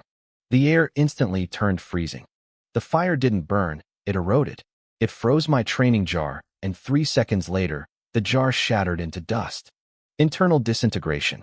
I liked it. Finally, it spat a soft emerald flame onto a withered potted plant nearby. The grass inside began to grow at a visible speed, turning lush and green. Growth acceleration? Interesting. The python chirped, swaying its head. You have more? I asked. It took another breath and spat both the scarlet and emerald flames together. The green fire acted like fuel, making the scarlet flame roar with 10 times the intensity. It was a self-sustaining combustion. I stroked its scales. You're staying with me. I'll call you Shao Kai. Shao Kai seemed happy with the name. This world was deeper than I thought. Insects, beasts, plants. There was so much to explore. Suddenly, a knock sounded at my door. Lin Yuan, a voice called out. It was Qi Xian, the hall master of the 100 Gu Hall. I stood up and smoothed out my robes. Coming, I replied, opening the door. Long time no see, Lin Yuan, Qi Xian said, smiling. It's been almost a year since you passed the entrance exam, hasn't it? Yeah, it's me, I said, keeping my voice steady. Qi Xian nodded. This was only the 2nd time we'd officially met. He looked me up and down, clearly puzzled by my lifestyle. He'd heard I spent every waking hour buried in the bone-scrapping pavilion, never leaving, never taking a day off. He asked if I ever got bored. I like it this way, I replied with a small smile. It's a quiet life. Qi Xian sighed, his expression turning solemn. He talked about the chaos that had just unfolded, the death of the traitorous master who had been hiding in the pavilion. He told me I was lucky I hadn't ended up as that man's lunch. Then, he offered to send a cleaning crew to help me clear out the mess inside the pavilion. No need, I said, shaking my head immediately. I'll handle it myself. I don't want the other disciples complaining about the extra work. Qi Xian looked impressed. He called me a model of hard work and selflessness. He had no idea that I just didn't want anyone touching my trash, the precious goo materials I secretly synthesized. But then his face fell. He explained that since the old master was dead, there was no one left to handle the dangerous rank 4 and rank 5 goo remains. He would have to petition the 9th palace to send a specialist. It's going to be a hassle, he grumbled. You'll have to watch over the place for now. Just be careful. My heart skipped a beat. This was the perfect opportunity. Hall Master, I said, stepping forward. I can handle it. I've actually reached rank 3 now. I have enough experience to manage the rank 4 and 5 remains. Qi Xian froze. You're already a rank 3 goo master? I nodded. I hadn't reported my breakthrough to the records hall yet. He stared at me like I was a freak of nature. He started muttering about how I was a once-in-a-century genius, someone who might even become a palace elder one day. The 12 caves gave me a home and a peaceful life, I said, sounding as righteous as possible. Now that the sect is in trouble, I can't just sit back. It's my duty. Qi Xian was beaming. He agreed instantly. He trusted my talent, but more importantly, he was relieved. If he had to bring in outside help from the 9th palace, it would cost the local management their monthly resource credits. By stepping up, I was saving him a fortune. He saw me as a brave, responsible young man who was willing to do the dirty work no one else wanted. He didn't realize I was practically drooling at the thought of all those high-rank scraps. That night, after the officials left, the pavilion returned to its usual silence. Old Wang, his daughter Wang Zhaozhao, and I sat in the bamboo courtyard, drinking wine and eating a few simple dishes. When I told Old Wang I'd taken over the high-rank remains, he nearly choked on his drink. Are you insane, Lin Yuan? That's backbreaking, dangerous work. Old Wang, we've known each other for a year, I said calmly. Don't you trust me? I trust you, he stammered. I just don't want those greedy bastards at the top to take advantage of you. Do you know how much they're saving by not hiring a specialist? I just smiled. It's fine. A little hardship is a blessing. I'll take the hit. Old Wang sighed, looking at me with pity. He thought I was just a hot-blooded youth who hadn't been jaded by the world yet. He figured I'd learn my lesson eventually. We finished our drinks, and I locked up the pavilion for the night, heading to my room to sleep. But I didn't sleep. Outside in the bamboo grove, a dark shadow drifted through the trees. The man was an intruder, sent by a wounded cave lord to steal the blood-eye goo. He knew the goo was registered with the 9th palace, but he didn't care. He planned to blame the theft on the dead traitor, Snake Wooly. The shadow summoned a lizard-like goo, a stealth goo. He vanished into thin air, his body merging with the darkness. He crept toward the sleeping quarters, his invisible eyes locked on the room where Wang Zhaozhao slept. He could smell the blood-eye goo inside her. He wondered if her enhanced perception would catch him. If she woke up, he decided he'd just kill everyone. The wind rustled the leaves. Inside my room, I was lying on the bed, staring at the ceiling. My eyes were wide open. The moment he stepped into the grove, my scout goo had screamed a warning in my mind. Even when he vanished, I knew exactly where he was. I had spent the last year memorizing every goo manual I could find. I knew the stealth goo made you invisible and light as a breeze, but it still left a trail. He wasn't after the snake goo, he was after Zhaozhao. Old Wang's fears had come true. Someone was coming for the girl. I couldn't just let it happen. Old Wang had treated me like family, and I wasn't the type to forget a debt. Besides, if he wanted to play with invisibility, I had a few tricks of my own. I summoned my own stealth goo and vanished from my bed. The shadow reached Zhaozhao's door and began picking the lock. Suddenly, the door swung open with a bang. A massive fist flew out from the darkness, aimed straight at the intruder's face. Zhaozhao, wake up! We have a thief! Old Wang's voice roared. I paused in the shadows, surprised. It turned out Old Wang was a veteran for a reason. He'd been pulling an all-nighter to protect his daughter. His cultivation wasn't great, but his instincts were sharp. The punch caught the intruder off guard, breaking his stealth. His form flickered and reappeared. Ao Shuang. Old Wang gasped, recognizing the man. You're the Vice Hall Master of the Battle Hall. What the hell are you doing here? Ao Shuang's face twisted. I only wanted one life tonight. Now, I guess I'll have to kill you all. He didn't hesitate. He summoned his life bond goo, the rank for golden raiment goo. A shimmering layer of golden energy coated his skin like armor. He lunged forward, his fist glowing with lethal power. Even though Old Wang had the element of surprise, the gap in raw strength was massive. Old Wang was about to get crushed. Old Wang's punch didn't even leave a mark. There was a dull thud, and the force of the impact sent Old Wang flying backward. Grandpa, Zhao Zhao cried out. She couldn't see, but she could sense the shift in the air. Zhao Zhao, run! Old Wang gasped, struggling to catch his breath. Take Lin Yuan and get out of here. He knew he was dead. He was just trying to buy us a few seconds of life. Ao Shuang let out a cold snort and stepped forward to finish him off. Suddenly, the man stiffened.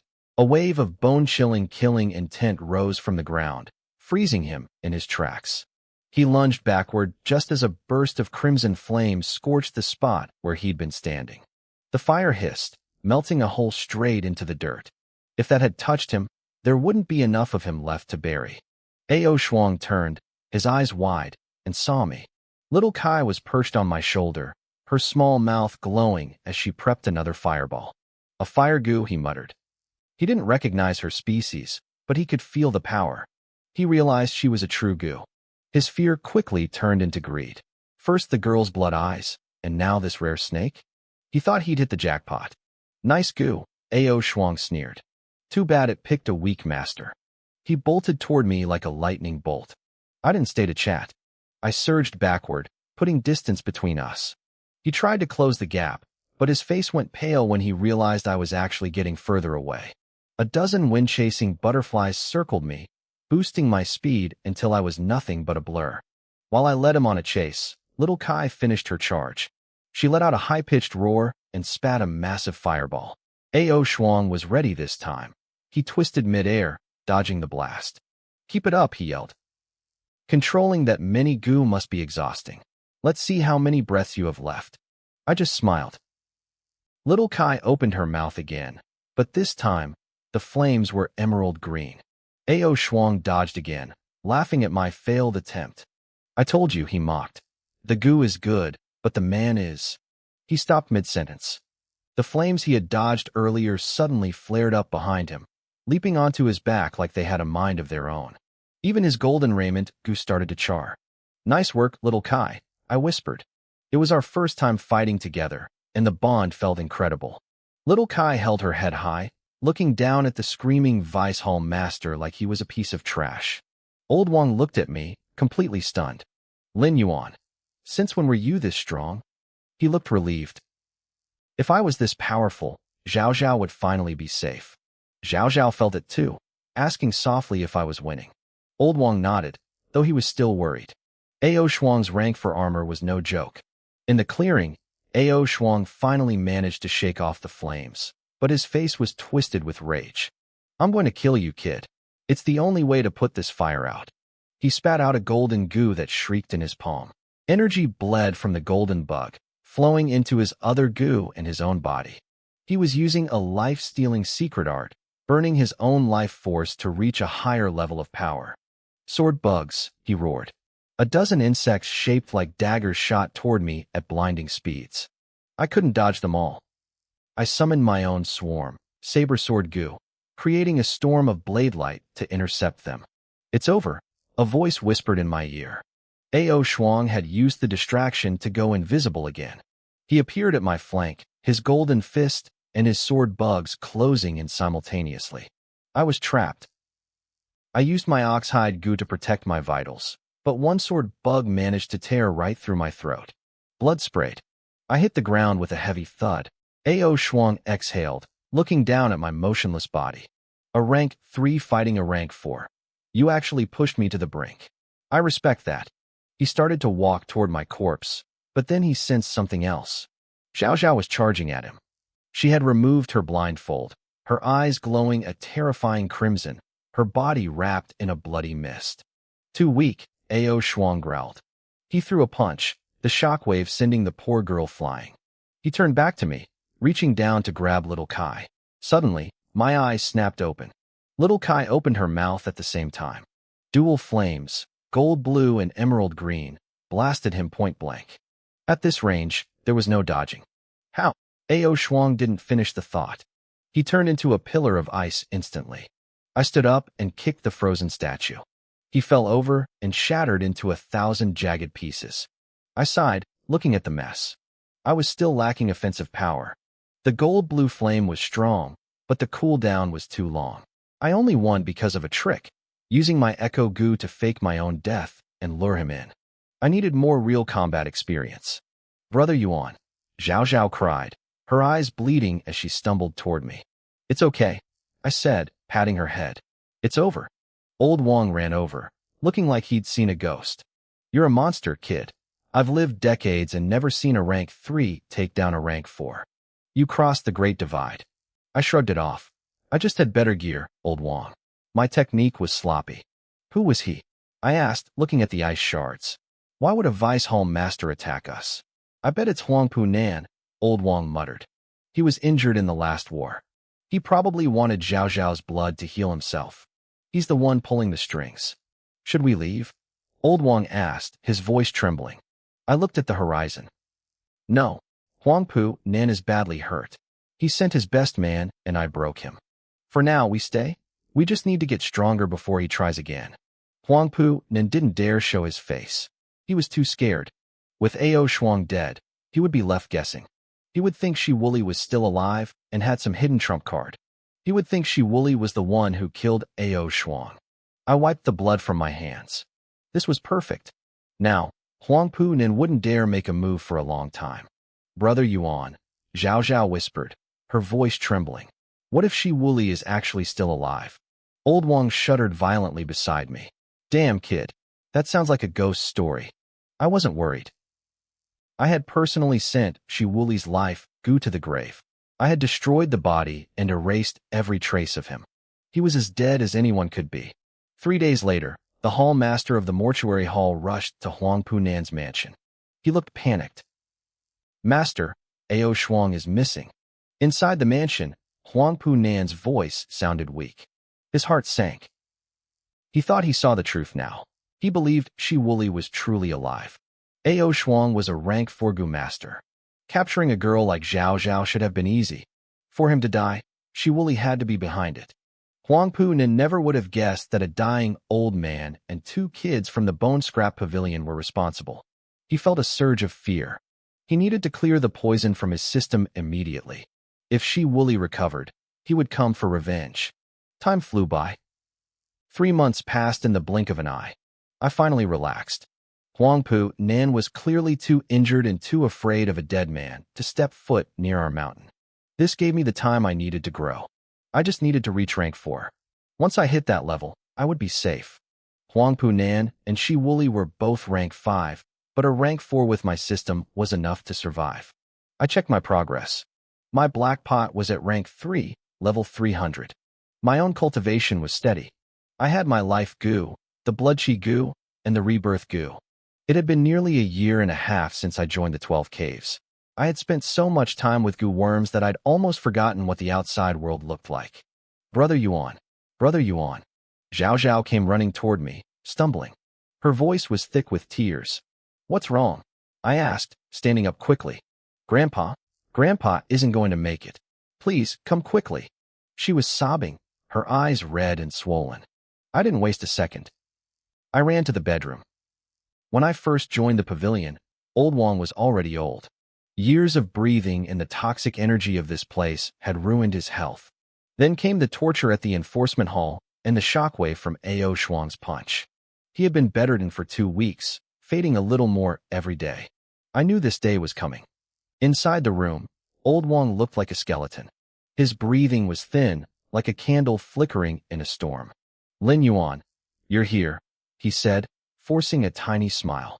I sat by his bed and watched him quietly. I wasn't heartless.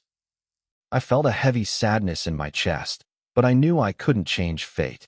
Birth, aging, and death come for everyone. You look more spirited every day, Old Wong rasped. Full of life. I see a new beginning when I look at you. Then try to stay alive a bit longer, I said. I wasn't good at comforting people.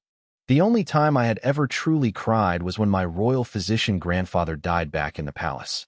I've lived long enough, Old Wong said. He was open about it, though I could see the tiny spark of a man who still wanted to see tomorrow. Lin Yuan, do you believe in fate? Sometimes, I replied. I wasn't the type to shout about defying the heavens, but some things felt preordained. Old Wong chuckled. He seemed a bit more lucid now, his words coming easier. You're better than me. When I was young, I didn't believe in fate. Decades of failure taught me I was just mediocre. I never saw true genius until you showed up. You made me realize fate is real. With your talent, you shouldn't be in a place like this. Yet here we are. That's fate. He looked at me with bright eyes. It was that final burst of energy people get right before the end. Old Wong, stop with the flattery, I said softly. Tell me something useful. He laughed. You brat. At first, I thought you were just a hard-working, honest kid. I was worried you'd get bullied. Now I see your foxtail was hidden deeper than mine. That's good. It's better than being naive. You still haven't said what's really on your mind, I prodded. My only worry is Zhao Zhao, he admitted. I want you to look after her. He hesitated. I think he wanted to ask me to marry her, but he stopped himself. He knew my path was going to be grander than anything Zhao Zhao could follow. Just letting her stay by my side was already a blessing. Zhao Zhao is my sister, I said firmly. As long as I'm here, I won't let her suffer. You have my word. He looked satisfied. With that, I can rest. Go on now. Let me speak to my granddaughter alone. I nodded and took one last look at him. Safe travels, I whispered in my heart. I knew this was goodbye. I felt a hollow loneliness as I walked out. Zhao Zhao knelt by the bed, clutching his hand. Zhao Zhao, Old Wong whispered. How do you feel about Lin Yuan? Brother Yuan is good to me, she sobbed. He's a powerful Gu master. I admire him. Do you like him? Grandpa, what are you saying? He said he only sees me as a sister. Old Wong smiled weakly. You only believe half of what a man says. I told your grandmother the same thing before I married her. Some men don't care about status or talent. They just want a good wife. Lin Yuan is a dragon in the sky. Whether you can hold on to him is up to you. But remember, never force it. He started coughing violently, spitting up blood. Grandpa, stop talking. Please rest. Don't cry, he whispered. I'll always be alive as long as you remember me. He opened his palm. Inside was an ice silkworm. This is my life goo. It brought me luck and helped me reach rank 3. It's about to evolve. I'm going to let it consume my heart for one final push. After I die, cut open my chest. Take the silkworm and give it to Lin Yuan. He knew Zhao Zhao couldn't handle a high-level goo, but it would be a treasure for me. It was the last thing he could do for her, give me a reason to keep her safe. Late that night, a piercing cry broke the silence of the pavilion. Old Wong was gone. I stood in the darkness, feeling the weight of the silence. A moment later, Zhao Zhao emerged from the room, carrying her grandfather's body on her back. Brother Yuan, Grandpa is gone. We'll bury him on the back of the mountain, I said. The back of the mountain was quiet, a place where the old man could have some company and not feel too lonely in the afterlife. This was exactly how Old Wong had planned his final affairs. In the Jiugong Mountains, we didn't believe in grand funerals. We kept things simple and returned to nature. Zhao Zhao followed her grandfather's wishes to the letter. She dug the pit, lowered the coffin, and set the tombstone. Just like that, Old Wong's life came to an end. Grandpa, rest well, she whispered. I stayed by her side until late into the night. We burned paper money and Lingji bones, ritual items made of paper shaped like oracle bones. It was a unique custom of the Jiugong region, and honestly, it was about as grand a send-off as anyone could hope for. Old Wong, I muttered to myself, pouring 3 cups of yellow wine onto the earth. You said you saw the talented, spirited version of yourself in me. Well, I've burned enough fake bones for you today. Go be a bone immortal in the underworld. 7 days passed. I was still asleep when a knock at the door woke me up. Brother Yuan, I have something for you. It was Zhao Zhao.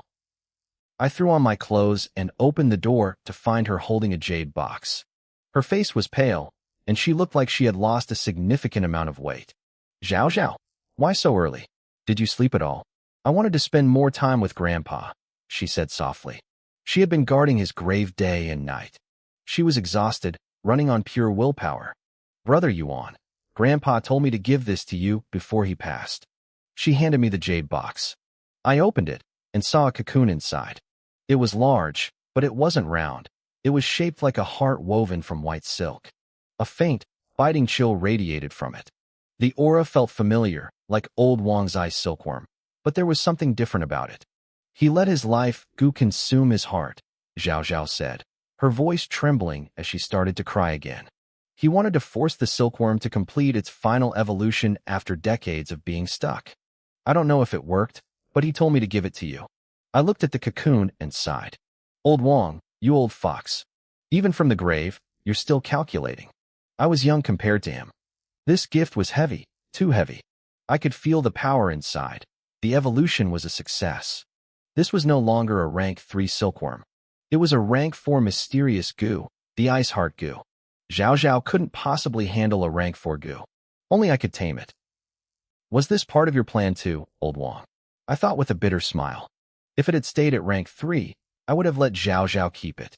But now, if I didn't take it, the old man would probably crawl out of his grave to haunt my dreams. I tucked the box away. Zhao Zhao seemed relieved to have fulfilled her mission. Brother Yuan, I need to go to the disciple hall, she said.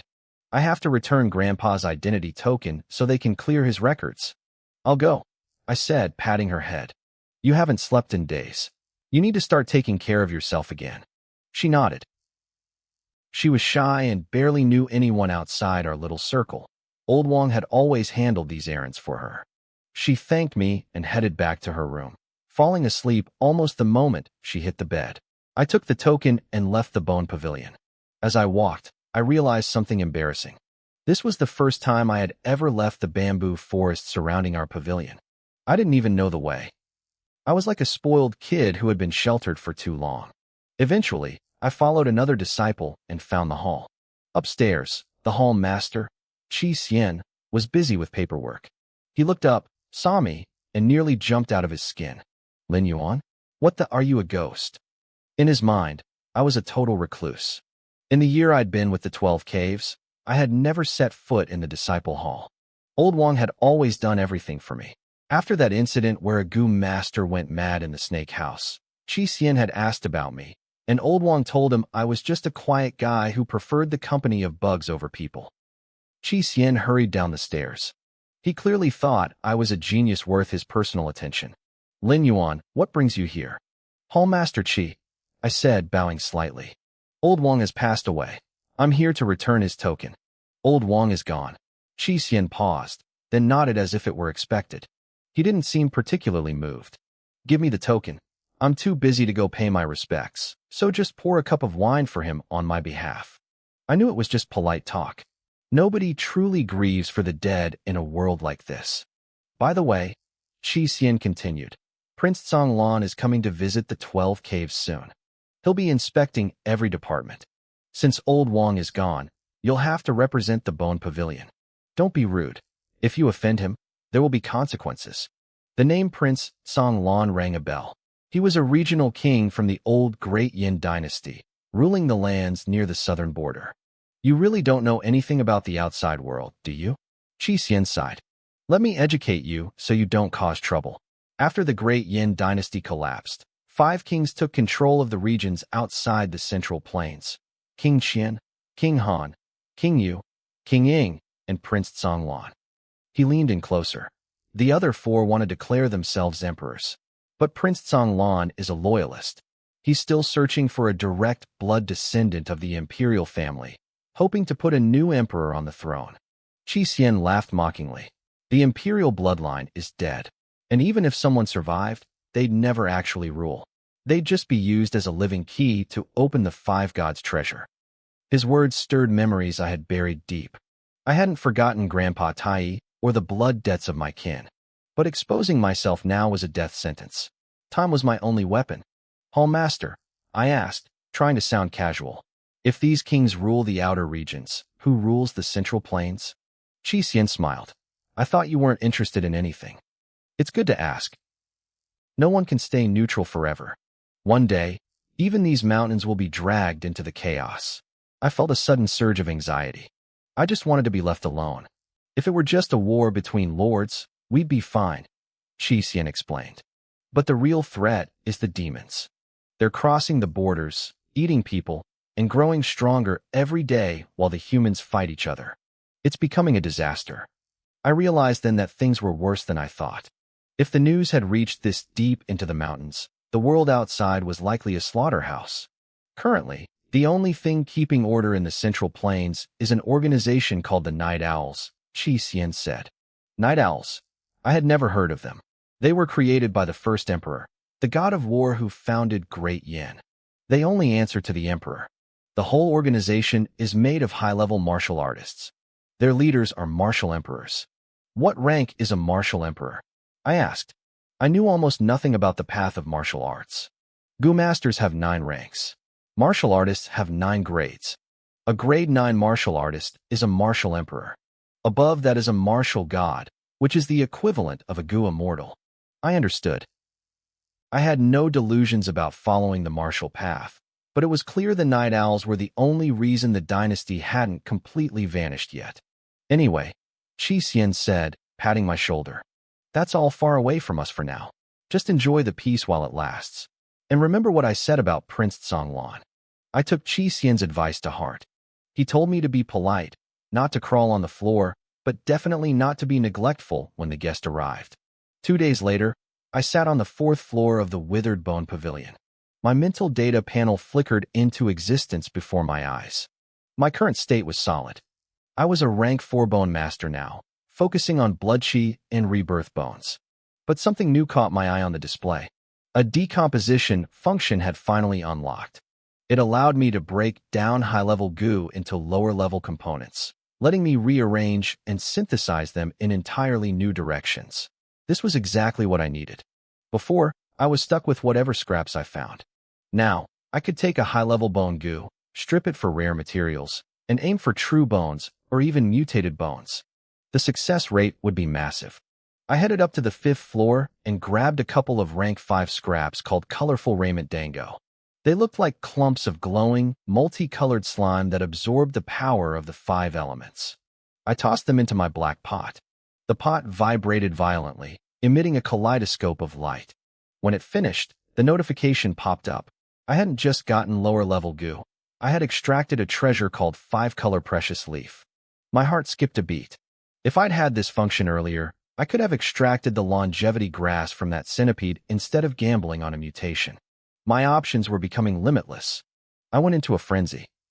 I broke down a rank 5 food control goo, the same kind Huangpu Nin used to control his corpse puppets, and got 3 enslavement goo and some soul-confusing water. I kept going for an entire day, stripping down half of the pavilion's rank 5 inventory. I left the rest just so the sect wouldn't notice they were missing during an inspection. Then came the fun part, synthesis. I threw the enslavement goo, the 5-color leaf, and some Godspeed grass into the pot. A flash of gold and red appeared. I had created a rank 4 gold-red butterfly. But when I read the description, I stared at it in disbelief. It was a beauty goo. If refined as a vital goo, it would make the master more beautiful and fair-skinned. If kept as a subordinate, it was purely ornamental, so pretty that people wouldn't want to hurt it, but it had 0 combat power. I shook my head. I was already handsome enough. I didn't need a butterfly to help me out. I needed to leave some hope for the other men in the world. I spent the next 7 days and nights locked away, experimenting. Finally, a crisp, pleasant sound echoed in my mind. I had produced a rank 4 true bone, the Phantom Luo. It wasn't a combat bone, but it was perfect for me. It could hide my aura, cloak my physical form, and even change my appearance. It looked like a fat, white slug. I let it crawl onto my shoulder, and its skin began to shift like a chameleon, blending me perfectly into the room. "Hey, little guy," I whispered. "Turn that flower pot into a black pot." The Phantom Luo lunged. It landed on the pot, and in a blink, the clay vessel transformed into a perfect replica of my synthesis pot. I touched it, and it felt like cold metal. I sensed it. It had the exact aura of the original. This was the power of a true bone. I stretched my aching limbs. One goal was finished. Now, I just had to raise my other vital bones to rank 4. But I didn't have much time to rest. A message arrived from the Hall of Affairs. King Tsonglan was arriving at the 12 pavilions, and since Old Wang was gone, I was the one chosen to host him. I hated hosting outsiders. Old Wang was away, and Xiao Zhao was even more socially anxious than I was, so the burden fell on me. Still, if what Qi Xian said was true, King Tsonglan was a rare breed, a loyalist who still supported the great Yin dynasty while every other lord was trying to carve out their own kingdom. It was a noble sentiment, but great Yin was a ghost. Even if I revealed myself now, it wouldn't change anything. The only way to fix this world was to wipe out the demons first. One wrong move on my part would mean losing the entire game. Besides, my royal root had been stripped at birth. Would they even recognize me as blood? Brother Yuan, Xiao Zhao whispered as we waited, his voice trembling. Do you think the king is here to recruit the sect? The war is getting so close. He hated war. It had taken his parents and left him wandering. Now that his grandfather was gone, I was all he had left. Don't worry, I said, forcing a smile. What happens will happen. All we can do is grow stronger. We watched the mountain path. A group approached, led by a man and 2 young children, twins, maybe 7 or 8 years old. The man wore a blue robe embroidered with 9 pythons. That was the highest rank a noble could hold, equal to a prince of the blood. His aura was staggering. He was easily the strongest person I had ever met, far surpassing our pavilion master. In this world, martial artists at the peak were still the ultimate authority. To many, Gu masters were just a side path, a trickster's way of seeking power through bugs. But standing there, I felt the instinctive pressure of a true predator. They reached the bamboo grove in front of the pavilion. I bowed, keeping my posture steady. Greetings, King Tsonglan. The man, Xiao Yuan, looked me over and smiled. The 12 pavilions actually has some talent left, it seems. Qi Xian, the hall master, laughed nervously beside him. This is Lin Yuan, the manager of the Withered Bone Pavilion. He is quite gifted. Lin Yuan, please, show the king around. I stepped aside. My king, this way. Xiao Yuan nodded and walked into the grove. Qi Xian followed, looking like he was about to have a heart attack, terrified I might say something wrong. Look, a butterfly. So pretty, the young princess suddenly shouted.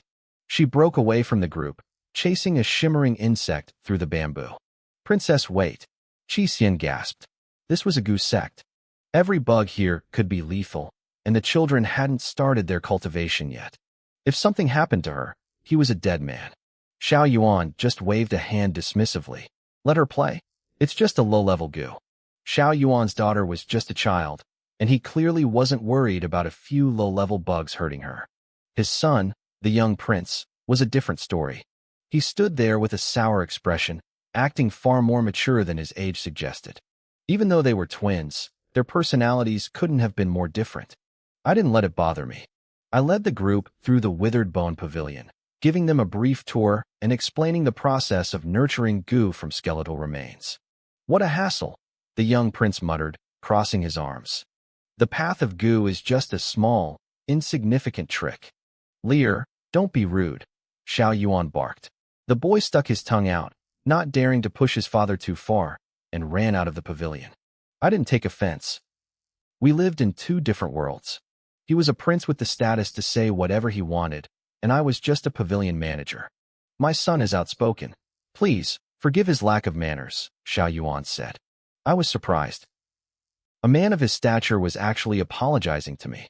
Qi Xian jumped in immediately, his voice dripping with flattery. The young prince is just being honest. We understand. Besides, he's not wrong. The path of Gu is considered a minor path compared to true martial arts. Xiao Yuan sighed softly. I, however, believe the path of Gu has great potential. Lear and Qin'er's mother was a Gu master. Qi Xian froze. The color drained from his face as he realized he had just insulted the king's late wife to his face.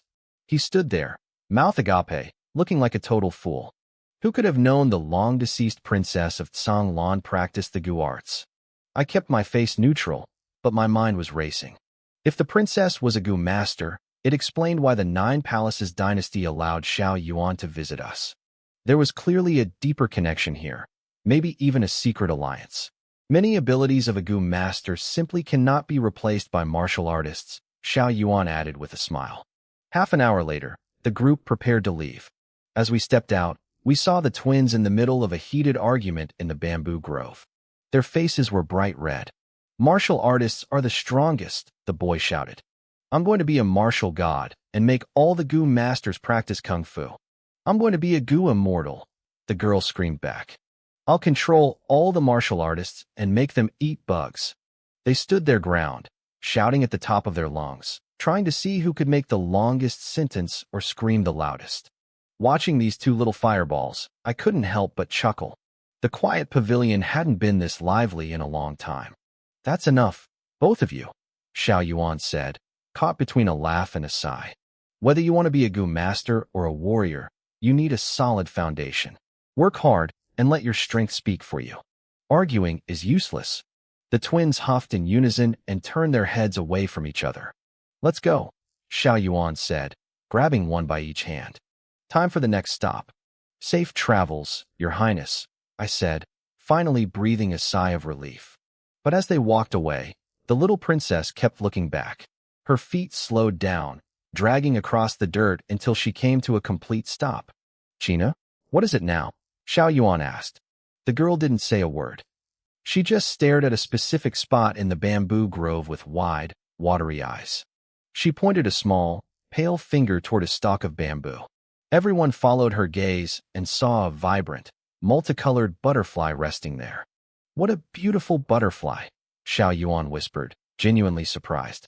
It was about half a foot long, its wings spread out like a masterpiece painting. The base color was a deep, oceanic blue, shimmering with ethereal streaks of purple light. It was breathtaking, especially to a child. Hall Master Qi, Xiao Yuan asked. Is this butterfly also a Gu from the Withered Bone Pavilion? Qi Xian looked confused. It appears to be. But the 12 pavilions don't usually breed this type. It must be a mutation from a failed skeleton. Xiao Yuan could tell Qi Xian didn't know what he was talking about, so he turned to me. Lin Yuan, did you raise this? I nodded. Yes. I call it the crimson gold butterfly. It's a beautiful waist, stunning to look at, but useless in a fight. Big brother, the princess blurted out before her father could speak. Can you sell it to me? I smiled. It was useless to me anyway. If you like it, princess, you can have it. Mother said I can't take things for free, she said seriously. Xiao Yuan laughed. Name a price. I know you spend a lot of energy and resources raising this. We can't just take it. I hesitated, but Xiao Yuan misinterpreted my silence as fear. Don't be afraid. Tell me what you want in exchange. Your Highness misunderstood, I said. The only thing I lack is time. I don't need anything else. Xiao Yuan reached for his belt and pulled off a jade token. Take this. If you ever change your mind, bring this to me or any of my people. They will help you with whatever you need. I didn't push back further. If the king wanted to trade, I would accept. I took the token and whistled. The crimson gold butterfly fluttered its wings and landed softly on the princess's shoulder. It's so pretty, she squealed, dancing around. Thank you, big brother. You're a good man. I hope you live for 10,000 years. I couldn't help but laugh. I'll take those blessings, princess. I watched them disappear into the bamboo grove and let out a long, heavy breath. I hoped I'd never have to see them again. If we met again, it would likely mean the fires of war had finally reached this mountain. Time flowed like water. A year passed in the blink of an eye. Xiao Yuan never returned, and the peace of the Withered Bone Pavilion remained undisturbed. I lived a quiet life, checking my system panel every day. I was now a rank 4 Gu master. My black pot system was at level 381 out of 800 for its next evolution. I had been in the southern border for 2.5 years now, and life had become a steady routine. One day, while I was practicing, Wang Zhaozhao came running in, her face glowing with excitement. You broke through to rank 3, I said immediately. She pouted. Can't you at least pretend you didn't know? You were supposed to guess. I laughed, looking at the young woman she was becoming. She reminded me so much of old Wang. I still had the needle Gu and ice heart Gu he had left behind. I was saving them for her. Old Wang had been stuck at rank 3 his entire life, but Zhao Zhao had reached it at 18. The gap was massive. Brother Yuan, thank you, she said softly. She knew she wouldn't be here without my guidance and the resources I provided. You're thanking me again? I teased. Then I should thank you too. She blinked. For what? For washing my clothes, cooking my meals, and keeping me company. For watching the scenery with me. She stood there for a long time, the wind ruffling her hair, before she finally smiled. Grandpa spent his whole life trapped at rank 3, she said, her voice turning serious. I have to go further. I have to cross the line between mortal and immortal. She looked at me intently. Brother Yuan, what rank are you really? It was the first time she had ever asked. To her, I was a mystery, powerful, calm, and hidden. She looked at me like I was a god. I just smiled. I'm just like you, Zhao Zhao. Just another person climbing the mountain. I didn't give Wang Zhao Zhao a straight answer. She didn't push me for one, either. I could see the determination in her eyes, a silent vow to keep up with my footsteps. Another night fell over the mountain. My reconnaissance goo, which had been silent for a long time, suddenly pulsed with a sharp warning. Danger was close. I opened my eyes, lying still in the dark. I wasn't surprised. I had been waiting for this day, preparing for it in the shadows of my peaceful life. My rule was simple.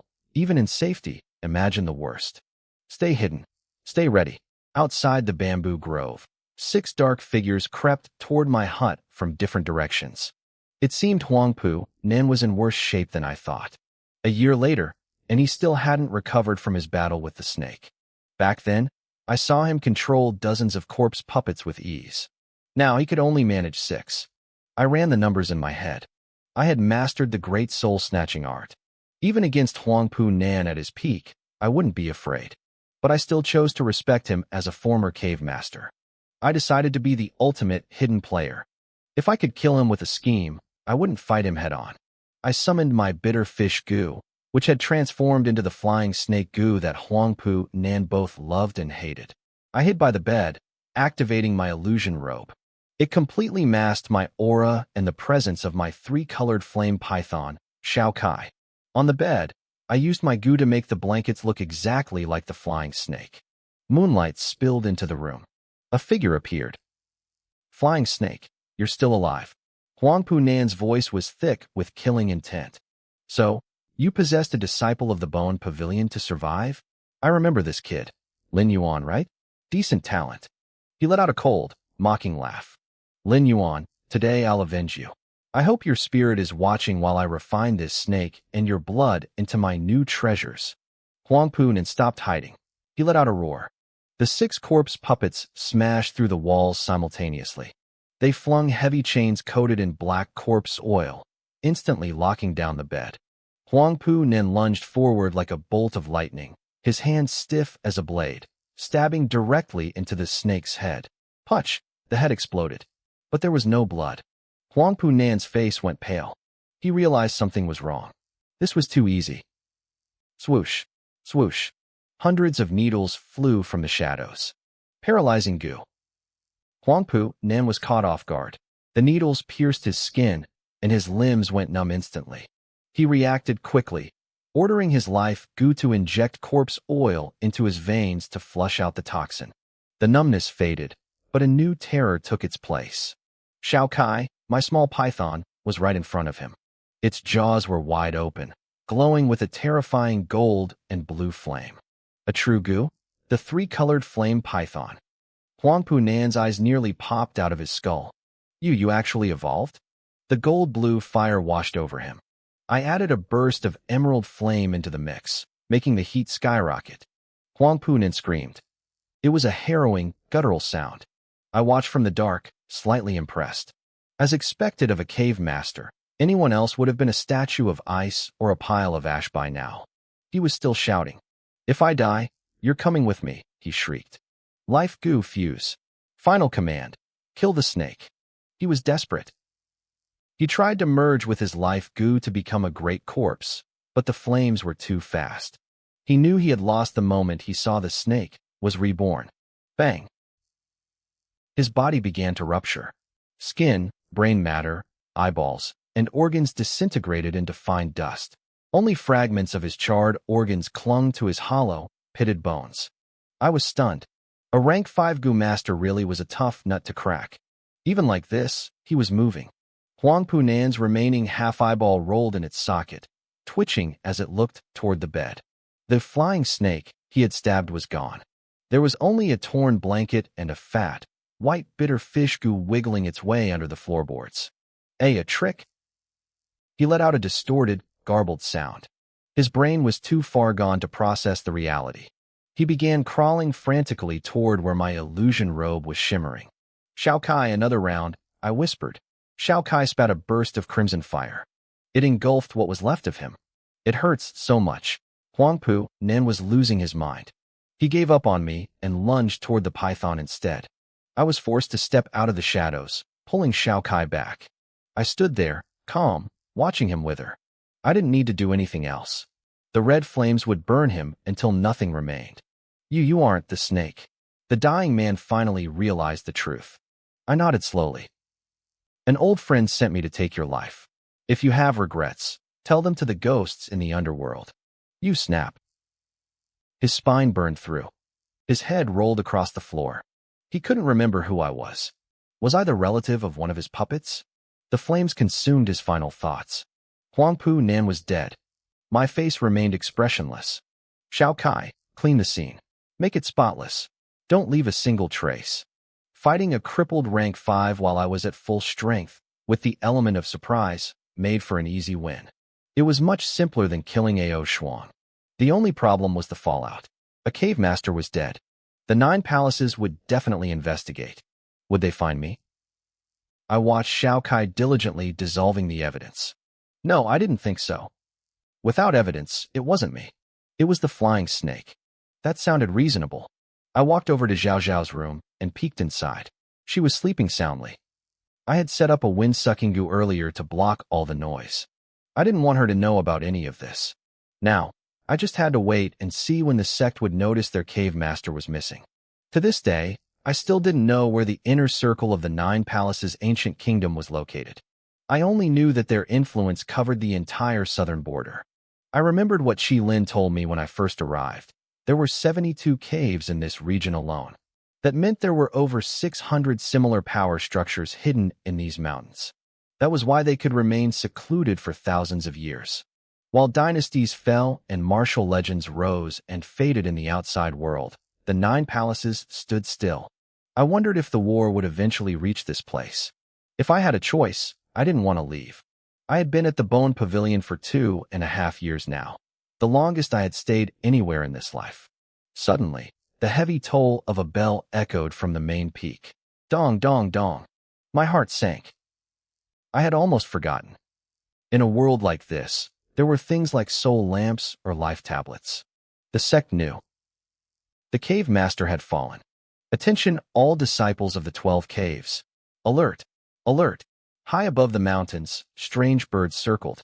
They had the bodies of sparrows but spoke with human voices, their words echoing across the peaks. These were feathered birds from the Beast Valley, used by the sect to deliver urgent decrees. The cave master is dead. Alert the 12 caves. The door to the room next to mine burst open. I had already deactivated the wind-sucking goo, so the sound of the birds had jolted Wang Zhao awake. She rushed out into the courtyard, her small frame trembling. "Did you hear that?" she whispered, her voice a mix of shock and something else. "The cave master is dead. He's actually dead." She didn't sound sad. In fact, she looked almost happy. If Grandpa knew, he'd be celebrating too, wouldn't he? I gave her a small smile. Old Wang is probably in the back mountains right now, clapping his hands and cheering. Suddenly, Zhao sniffed the air. She felt the lingering warmth coming from my room. "Brother Yuan? Is the house on fire?" "It's nothing," I said calmly. Shao Kai was just practicing his fire breathing. "Don't mind him." Zhao blinked, her expression turning to one of admiration. Shao Kai is so hardworking. Even a goo insect is practicing while I'm trying to sleep. I need to do better. 10 days passed after the death of Huang Funan. The inner circle of the 9 palaces finally sent people to investigate. An elder at the rank 8 stage arrived, accompanied by 2 rank 5 disciples. They were thorough. It didn't take long for them to reach my little corner of the world, the Bone Pavilion in the bamboo forest. Elder, the manager of the Bone Pavilion is a rank 3 Gu master named Lin Yuan, reported Qi Xian, the hall master of general affairs. He's assisted by a rank 2 disciple named Wang Zhaozhao. She's the one who refined the blood flame Gu. My men have already checked them. Everything seems normal. Qi Xian was personally escorting the elder. He had a good impression of me. In his eyes, I was a hard-working, honest young man who followed the rules and didn't cause trouble. Because I handled the Bone Pavilion so well, he didn't have to request extra staff from the inner palace, which saved him a lot of paperwork. A rank 3, the elder, a man named Yu Hengchuan, narrowed his eyes.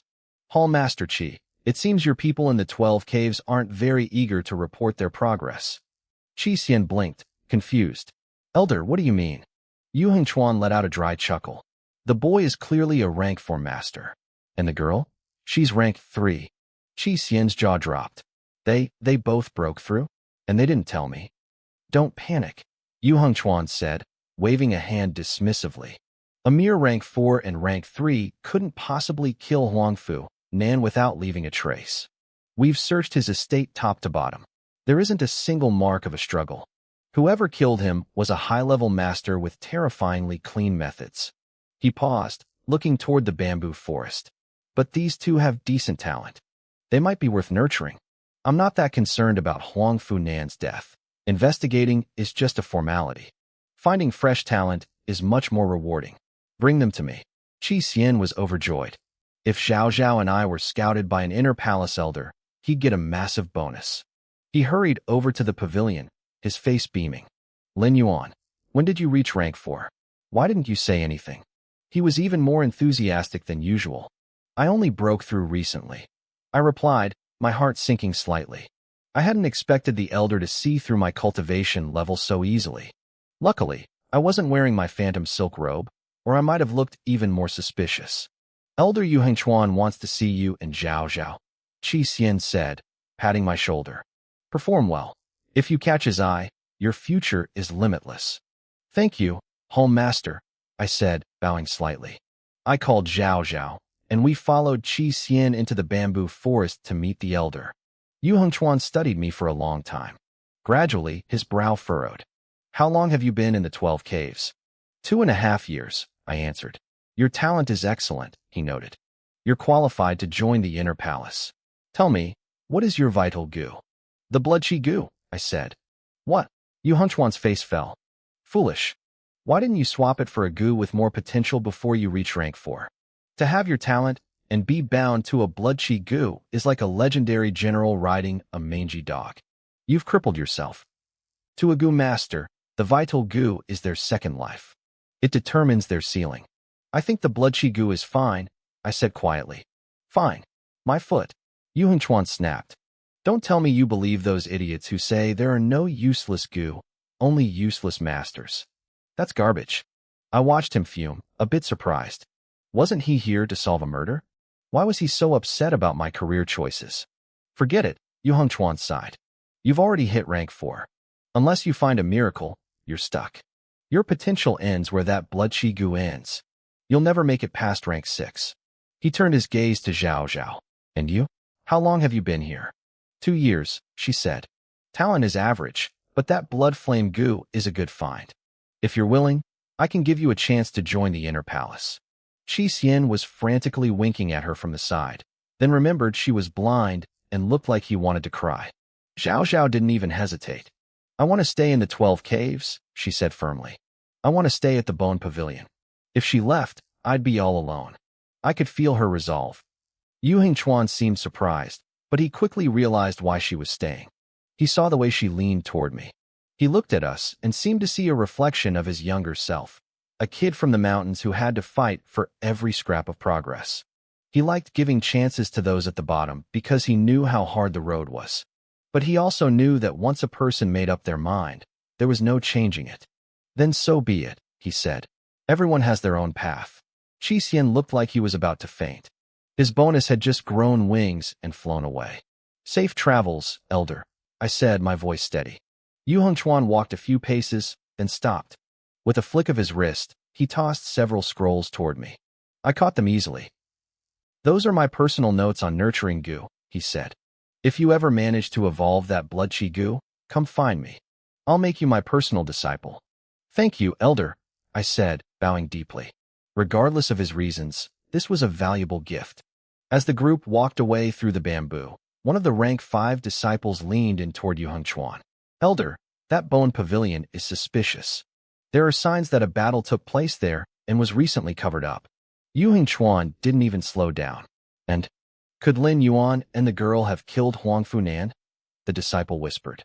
"Humph." Yu Hengchuan let out a cold laugh. "You have quite the imagination. Even if they did, then Huang Funan deserved to die. If a cave master can't even handle a couple of disciples, what use was he? His death would be a service to the sect. He wasn't a man bound by rigid rules. As long as I wasn't possessed by some demon, he didn't care. In fact, if I really had killed a cave master at my level, he'd consider me a genius worth protecting, not a criminal to be punished." The disciples went silent. The elder had made his stance clear.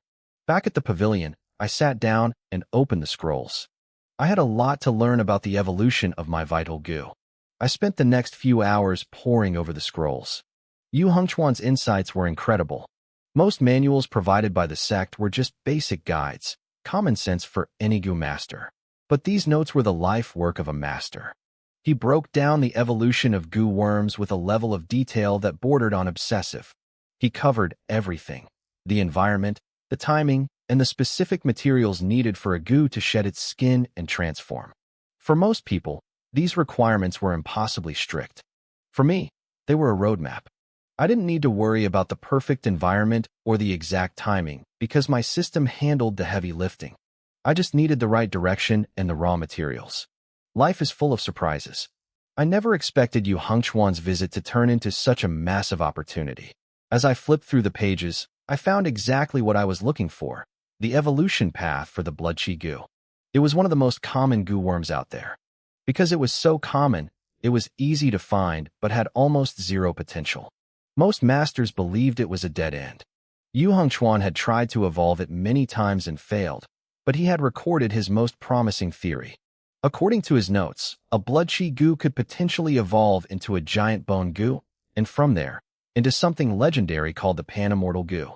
That last part sounded like a fairy tale, but the giant bone goo was a real possibility. I had to try. I memorized the notes and went to find Qi Xian. I asked him to help me purchase a specific list of medicinal herbs and spiritual plants. Qi Xian was still acting regretful about missing out on Yu Hengchuan's favor during the elder's visit, but he treated me with newfound enthusiasm. He didn't look at me like a junior anymore. There was a hint of flattery in his eyes. Less than 7 days later, Qi Xian arrived at my small bamboo forest carrying a heavy sack of materials. "Lin Yuan, I found everything you asked for," he said, wiping sweat from his brow. "Since you're an outstanding disciple of the sect, I'll give these to you at cost price." "Thank you, Home Master Qi," I said, cupping my hands in thanks. The peace of my daily life hadn't changed, but I could feel my status rising.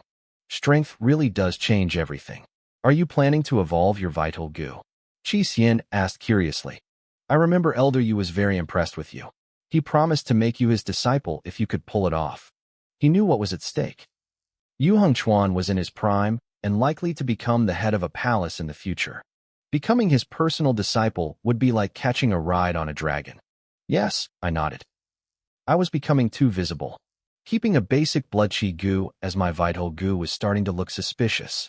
Evolving it was the perfect way to hide my secrets in plain sight. "Work hard," Qi Xian laughed, patting my shoulder. "I know you can do it. I'll be waiting for the good news." He left me to my work.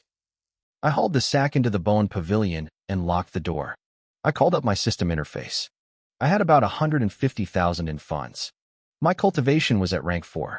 My current goo lineup included the blood-chi goo, the life-returning goo, the 3-colored python, and the robe-changing goo. I dumped the materials onto the floor and sorted them. I selected my vital blood-chi goo as the base and added the strengthening grass and blood mother grains.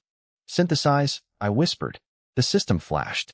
"Your vital blood-chi goo has received a slight improvement." "Only slight?" I frowned. This was going to be harder than I thought. I added more. Great Sea Gull, Fire Fox Bile, and Blood Alley Meat. Synthesize. Your vital blood chi goo has received a small improvement. Still not enough. Not even close. Again. I growled. Black Pot, let's see where your limit is. Synthesize. 3 months passed in a blur. I exhausted my entire fortune. I finally understood why goo masters always try to swap out their vital goo for something with more potential before hitting rank 4. Evolving a common goo was a nightmare. I had skipped all the tedious nurturing and feeding steps thanks to the system, and I still had nothing to show for it after 3 months. A normal master would have spent 30 years on this. I decided to pause. I needed to save up more money and gather rarer materials before trying again. Spending money was like water flowing downhill, but earning it was like climbing a mountain. Another 6 months slipped by. One afternoon, while I was busy dismantling a rank 5 bone scrap, I heard a high-pitched, childish voice calling from downstairs. Big brother, are you there? The voice was familiar, but I couldn't place it. I opened the door and saw a young girl in a pale yellow dress. It was the little princess from the Kanglin estate. I glanced behind her. King Xiao Yuan wasn't there, nor was the heir, Xiao Lai. It was just Xiao Qiner and a female guard with a sharp, powerful aura. Big brother. Xiao Qiner waved her arms frantically when she saw me. Greetings, princess, I said, bowing slightly. To what do I owe this surprise visit? Jin Hong is dying. Please, big brother, save her. She held up a flower basket. Inside was the golden red butterfly I had given her. Let me see.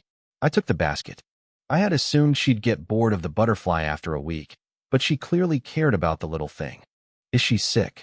Xiao Qiner asked, her eyes welling with tears. I checked the butterfly. It was fine, just sluggish. She's not sick. She's just reacting badly to some of the exotic plants in this basket. Princess, don't put so many strange flowers in here next time.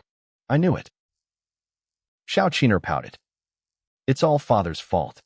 He gave me those stupid flowers and almost killed Jin Hong. She got angry and tossed the expensive basket onto the ground. I looked at the scattered petals. Honestly, the king wasn't to blame. Those flowers were rare and incredibly valuable. I used a bit of my essence to nourish the butterfly for a few minutes. Soon, it was fluttering around with full energy, eventually landing on the girl's shoulder. Wow, big brother, you're amazing. Xiao Qiner looked at me with pure worship. One day, I want to be a goo master as great as you. I'm sure you will be, I said with a smile. Princess, we shouldn't stay here too long.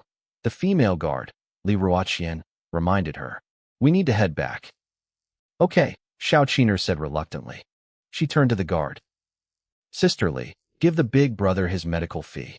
No need, I said, waving my hand. But if the princess doesn't want that discarded flower basket, I'll take that as payment. Li Ruoqian's hand froze as she was reaching for her purse. She shot me a look that said she knew exactly what I was doing. Those discarded herbs were worth way more than any standard fee. If you like it, take it, Xiao Qiner said with a generous wave of her hand. She didn't care about the cost at all. Suddenly, an idea struck me. I looked at the guard. Actually, I might need your help with something, Miss Li. Li Ruoqian's expression turned cold. Her brow furrowed. She looked at me like I was insane. We weren't friends, and I was just a lowly pavilion guard in her eyes. Before she could snap at me, I reached into my robe and pulled out a token. Miss Li, the king gave me this token over a year ago. He said if I ever faced a difficulty, I could ask for help. Does his word still hold? It was the token King Xiao Yuan had given me in exchange for the butterfly. Today, I was finally going to use it. Li Ruoqian's eyes narrowed as she recognized the royal seal. The king's word is absolute. What do you want? I need to procure some spiritual herbs and rare materials, I said, my voice steady.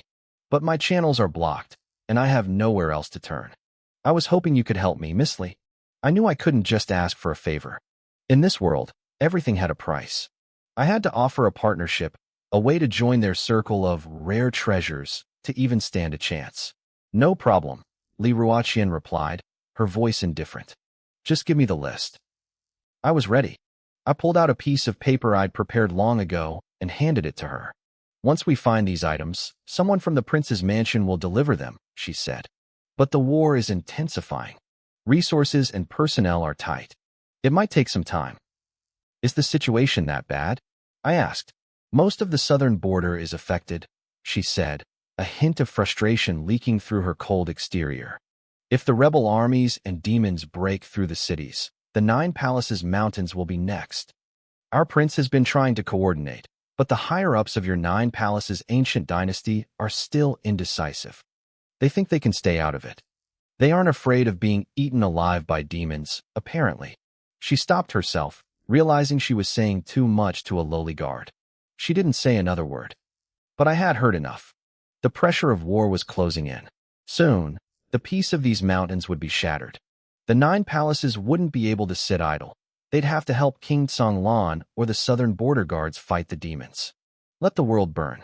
For me, the only thing that mattered was increasing my strength. I picked up the flower basket the little princess had discarded. These rich people were something else. I didn't even recognize most of the flowers inside, only identifying 2 or 3. It reminded me of my past life. A lifetime of hard work didn't earn as much as the interest a rich man made on his bank balance in a single day. I'd been reborn as a prince, yet here I was, working like a pack mule again. Well, a little wind and frost wouldn't kill me. My system had one massive perk. It could identify materials instantly. I tossed the exotic plants into my black pot. Virtual labels floated before my eyes. Dragon bloodgrass, a rare treasure said to grow where true dragons are buried. Heavenly frost flower, a bloom from the highest peaks of the extreme north. Star moon vine, a lonely vine that shuns the sun, nourished only by the light of the stars. The little princess must have really loved that gold-red butterfly. Her father wouldn't have commissioned a basket worth a literal fortune otherwise. Was I being a bit too cold-hearted by taking this? The thought flashed through my mind and vanished just as fast. Don't be ridiculous. I needed to survive the coming war. To these people, this basket was probably just a casual gift.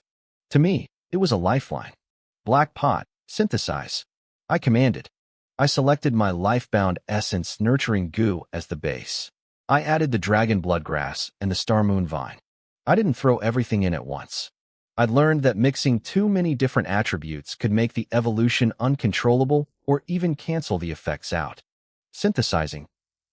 Your life-bound essence nurturing goo has transformed. Evolved into rank 4 true goo, giant spirit goo. The giant spirit goo. It possessed the power of the ancient gods. Its breath was like mountain ranges, its blood like great rivers. It allowed a goo master to sublimate their physical power in an instant, granting them the strength to snap rivers and move mountains. A true transformation. I'd fed that goo so many herbs over the past weeks. Adding these rare treasures was the final push it needed. But why the giant spirit goo? My mentor's records said the evolution path was supposed to be the giant goo. Giant spirit versus giant. A one-word difference. But the former was clearly a superior, high-spec version. My body was already bursting with vitality. As the goo finished its evolution, it fed back into me. A blood-red insect, the size of 8 palms with hard wings and sharp legs, crawled out. Giant spirit, activate. I growled. The goo resonated with my soul. A tidal wave of blood force surged into my veins. My muscles began to swell, bulging unnaturally large. My robes couldn't handle the pressure. They tore apart, threads snapping as my frame expanded. My hair stood on end. A literal aura of burning blood mist rose from my skin, sizzling in the air. I felt like I could punch 100 bulls to death with one hand. I threw a test strike into the air. A violent shockwave roared out like a dragon. It tore a trench into the ground, smashed through the wall of my pavilion, and leveled a section of the bamboo forest outside. The trees turned to splinters. If I'd had this power when I fought Huang Funan, I would have turned him into a meat paste with one hit. The sheer rush of power was intoxicating. It made me crave conflict. Just as I was drowning in the sensation, the door to the bone pavilion burst open. Brother Yuan. Wang Zhaozhao rushed in, panicked. Brother Yuan, are you okay? She started to run toward me. Wait. Stop. I froze. I was standing there completely naked, my clothes destroyed by my own muscle growth. My face burned with embarrassment. Luckily, Zhaozhao was blind. If she could see, she'd be looking at a very naked, very red man. I'm fine, I said, forcing my breathing to steady. I deactivated the goo. My muscles shrunk back down, returning to their lean, defined state. I had a little accident while cultivating my goo, I explained quickly. I lost control for a second. Everything is fine now. Zhao Zhao stopped. I thought we were under attack. You scared me to death. She turned and ran out, her face bright red. Wait, why was she blushing? A cold realization hit me. I'd read medical books before. Blindness isn't always total darkness. Some people can see shapes or blurs. I shook it off. It didn't matter. I had bigger problems. 2 months passed in a flash. Li Ruoqian hadn't returned with my herbs yet, but someone else did show up. Old Kai, the head of the Hall of Affairs, came up the mountain in a hurry. Lin Yuan, get ready, he said, his voice grim. The war is coming. The 9 palaces high-ups have finally agreed to work with King Songlan. Is it that close? I asked. Closer than you think, Old Kai said. The 9th palace just sent a new cave master to take over. He brought news. Last night, every single person in the 16th cave of the 9th palace was slaughtered. No survivors. My heart sank. The 9 palaces mountains had been a sacred sanctuary for thousands of years. For someone to wipe out an entire cave, it was a direct provocation. Was it the demons? Not just them, Old Kai replied. The elders found traces of martial artists. Someone is working with the demons. He lowered his voice. Between King Xiao Yuan, King Lingyu, and General Yi Feng, we don't know who is a friend and who is a foe anymore. The 9th palace has ordered all 71 remaining caves to be on full alert. If war breaks out, it's to the death. Nobody likes war. But when it's at your doorstep, you fight or you die. I understand, I said. Then, I asked a question that had been on my mind. What level is a rank 6 master? A rank 6 profound goo master, Old Kai said, trying to reassure me, can rival a grade 6 martial artist. What people call a minor grandmaster.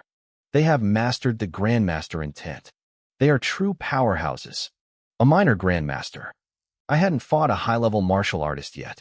I wondered, with my giant spirit goo, could I kill one?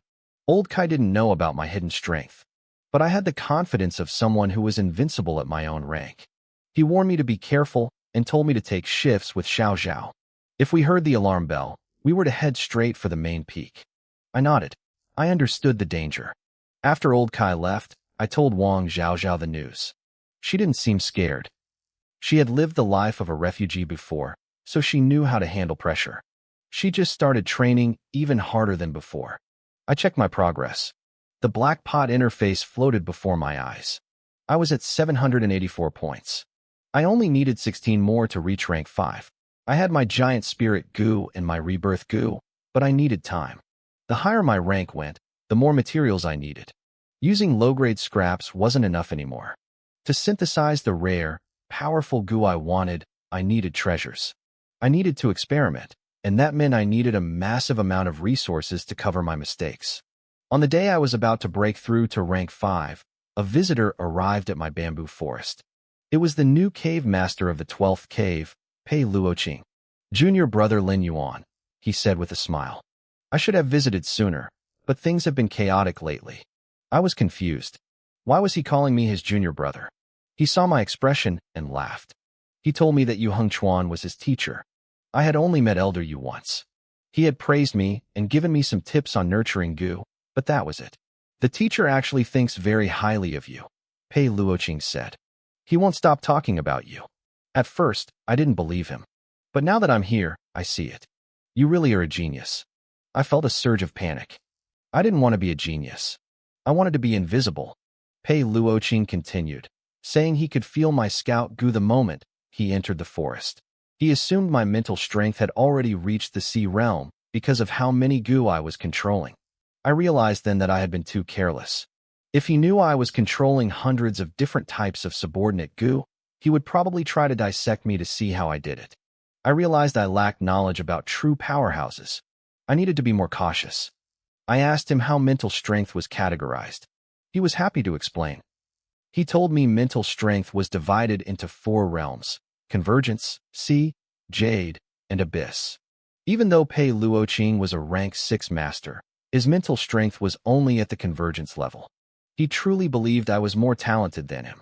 He told me the teacher sent him to the 12th cave specifically to look after me during the coming war. He invited me to stay at his residence for safety. I politely refused. This bamboo forest was my base. I wasn't going anywhere. He didn't push me. He just told me to ask if I ever needed help. It seemed that as my talent and strength grew, the world around me became much friendlier. Once he left, I returned to the building where I kept the discarded goo. My status updated. I had finally reached rank 5.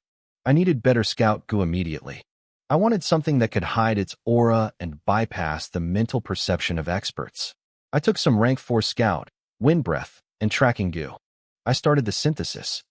The first result was a rank 5 mysterious scout goo. It wasn't what I wanted. It was still just a basic evolution. To get a real mutation, I had to use the good stuff. I threw in 3 rank 4 scout goo, a 7-color flower, and some moonshadow liquid. The pot glowed. I had created a rank 5 moonglow insect. It was perfect. On a moonlit night, it could hide in the light and act as a tiny eye in the sky. I released it and focused my mind. A clear image of the entire forest and the surrounding area appeared in my head. It was like having a satellite, but it only worked at night. I needed more. I grabbed some heaven thread vines and spirit stones. I wasn't done yet. I successfully crafted a rank 5 bone swirl goo. Then came the others, the bee nest bone and another bee nest bone. These were scouting type insects. When I refined one as my vital goo, I gained an infinite breeding nest.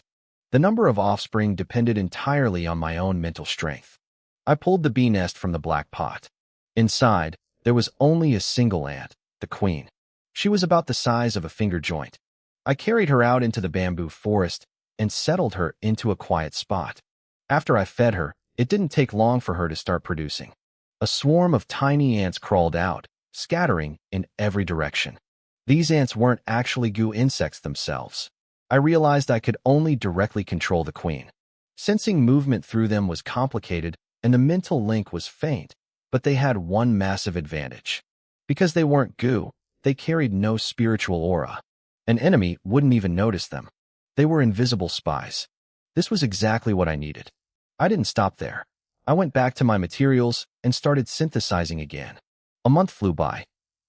I spent every waking hour preparing for the worst.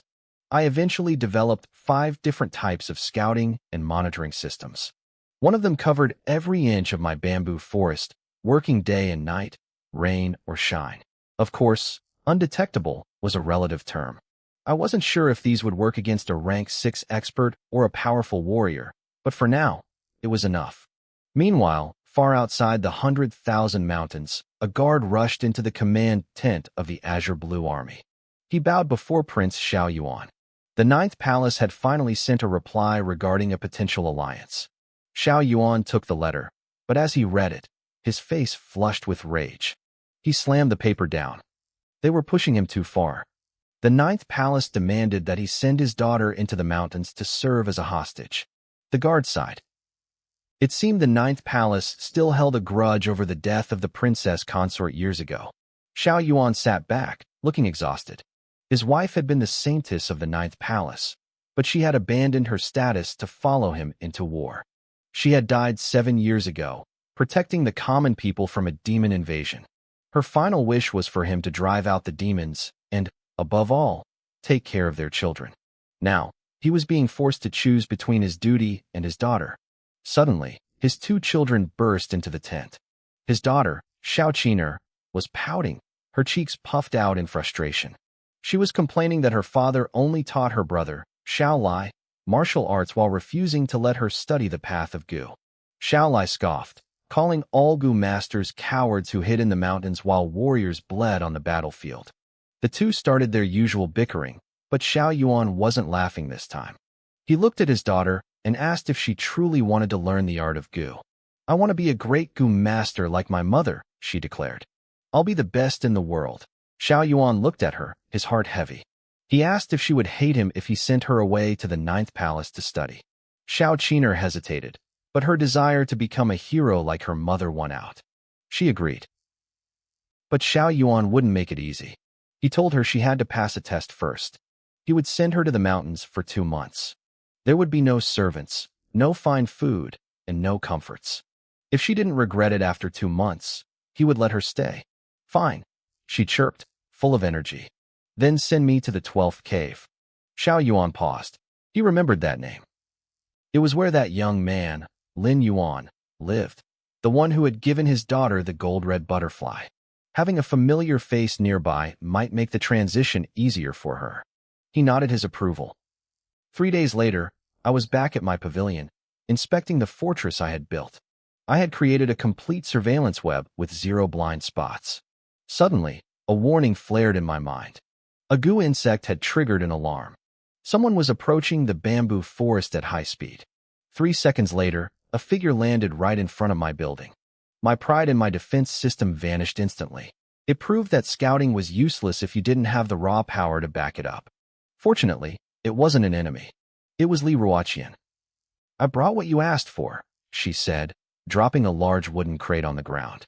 Inside were the rare treasures I had asked the Azure Blue Manor to find for me. I handed her a pouch of coins in return. My preparations were finally coming together. The token Azure Blue Manor gave me was a useful tool for getting things done, but it didn't mean I got a free ride. I still had to pay for the materials myself. I reached for my coin pouch, but Li Ruoqian waved me off. No need, she said. The prince's mansion actually has a favor to ask.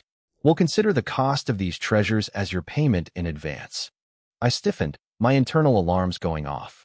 What kind of favor? If the powerful Azure Blue Prince couldn't handle something, why were they coming to a lowly rank 1 Gu master like me? Don't be so tense, Li Ruoqian laughed. It's simple. The prince wants to place the little county princess here for 2 months.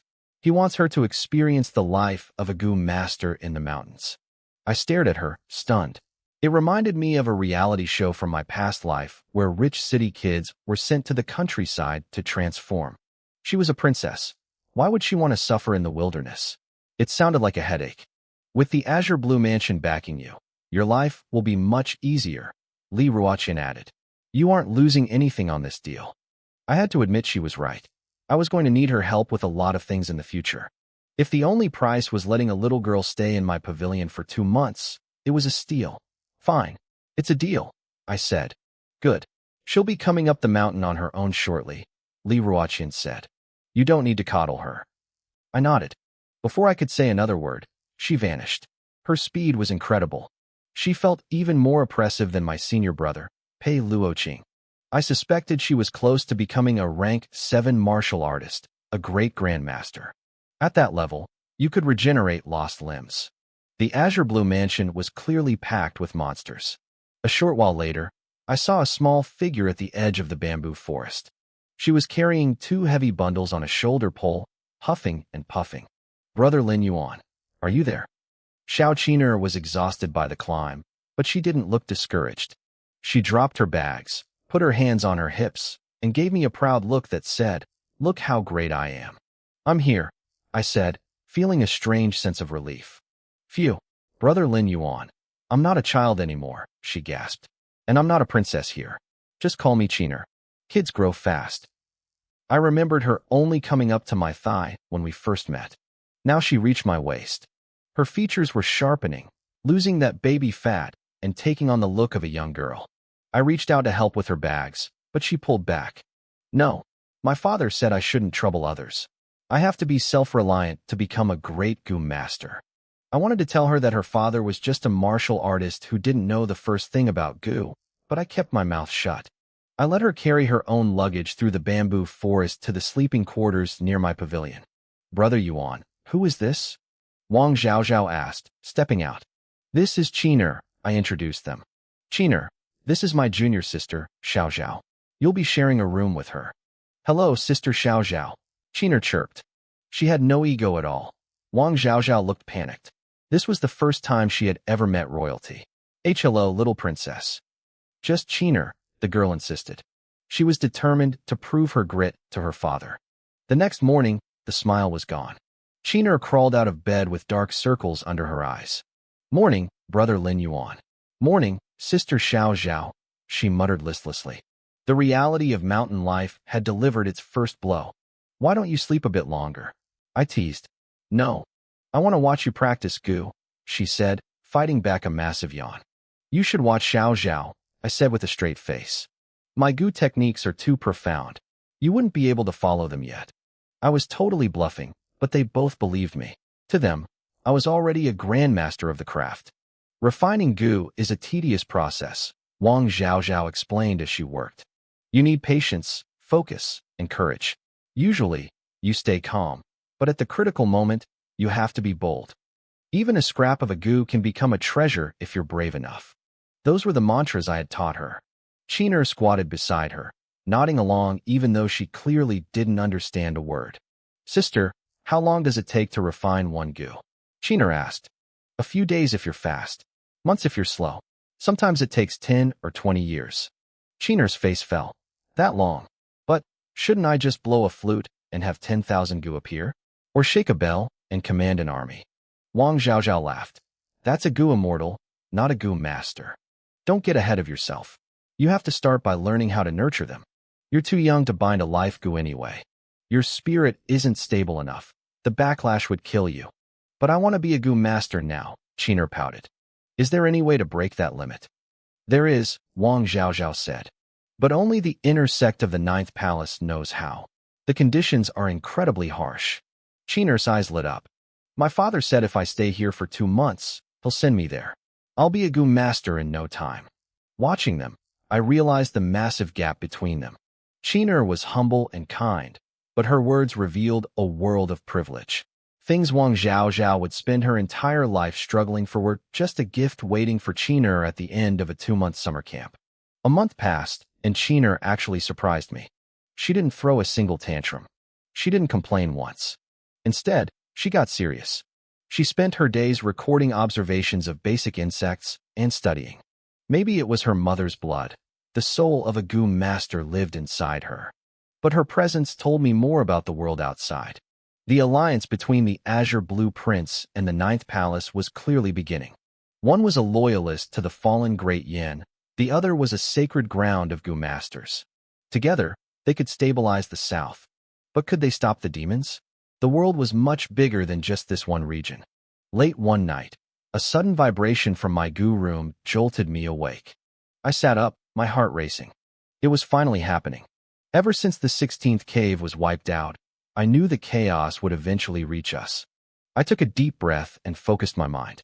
I connected to the Queen Ant Gu, tapping into the network of scout ants I had spread across the 12th cave. The feedback was blurry, but it was enough. Thousands of figures, demons, and rogue martial artists were closing in on our mountain. I felt a cold chill. Someone had betrayed us. Whether for money or power, humans were always willing to sell out their own kind. The question was, could we survive the night? I sensed the intruders before I saw them. 2 presences stood out. One was a thick, monstrous aura from a demon, and the other was a sharp, disciplined energy from a human martial artist. Outside my small bamboo grove, Li Ruoqian was leaning against a towering tree, her sword cradled in her arms. She looked annoyed as usual, but suddenly, her eyes snapped open. She stared into the distance, her gaze sharp enough to cut glass. Demons. They had actually found this place. They weren't just here for chaos. They were here to assassinate the princess. Deep in the shadows of the mountain, a demon with a human body and monstrous hands was whispering to a man in black. The demon grinned, a sickening sound. Same old rules, it hissed. The bodies belong to me. The Gu worms belong to you. My brothers will seal the perimeter. We finish this in half an hour. Move. The moment the words left its mouth, the sky above the 12th cave changed. A massive white canopy unfurled, blocking out the stars. It was a web of spider silk, so thick not even a breeze could pass through. Then, the heavy toll of bells echoed across the peaks. Demons. The demons are here, someone screamed. A disciple tried to run, but a strand of silk shot from the sky, piercing through his chest before he could take another step. The slaughter began. Demons swarmed the mountainside, bloodthirsty and feral. They looked like twisted versions of humans, covered in fur and scales, radiating a violent, suffocating pressure. I wasn't panicked. I had seen this coming. Through the eyes of my scout ants, I watched the chaos unfold. This wasn't my first time seeing demons. I'd encountered them constantly while fleeing my homeland. But these were different. They were meaner, faster, and utterly relentless. Suddenly, a massive boom shook the main peak. I looked up and saw a white, glowing giant. It looked like a gargantuan infant, nearly 100 feet tall, wreathed in pale mist. Brother Lin Yuan, what is that? Xiao Qing'er and Wang Zhaozhao ran out of the house, their faces pale. Qing'er was staring at the giant infant, her small hands trembling. Agu, I muttered.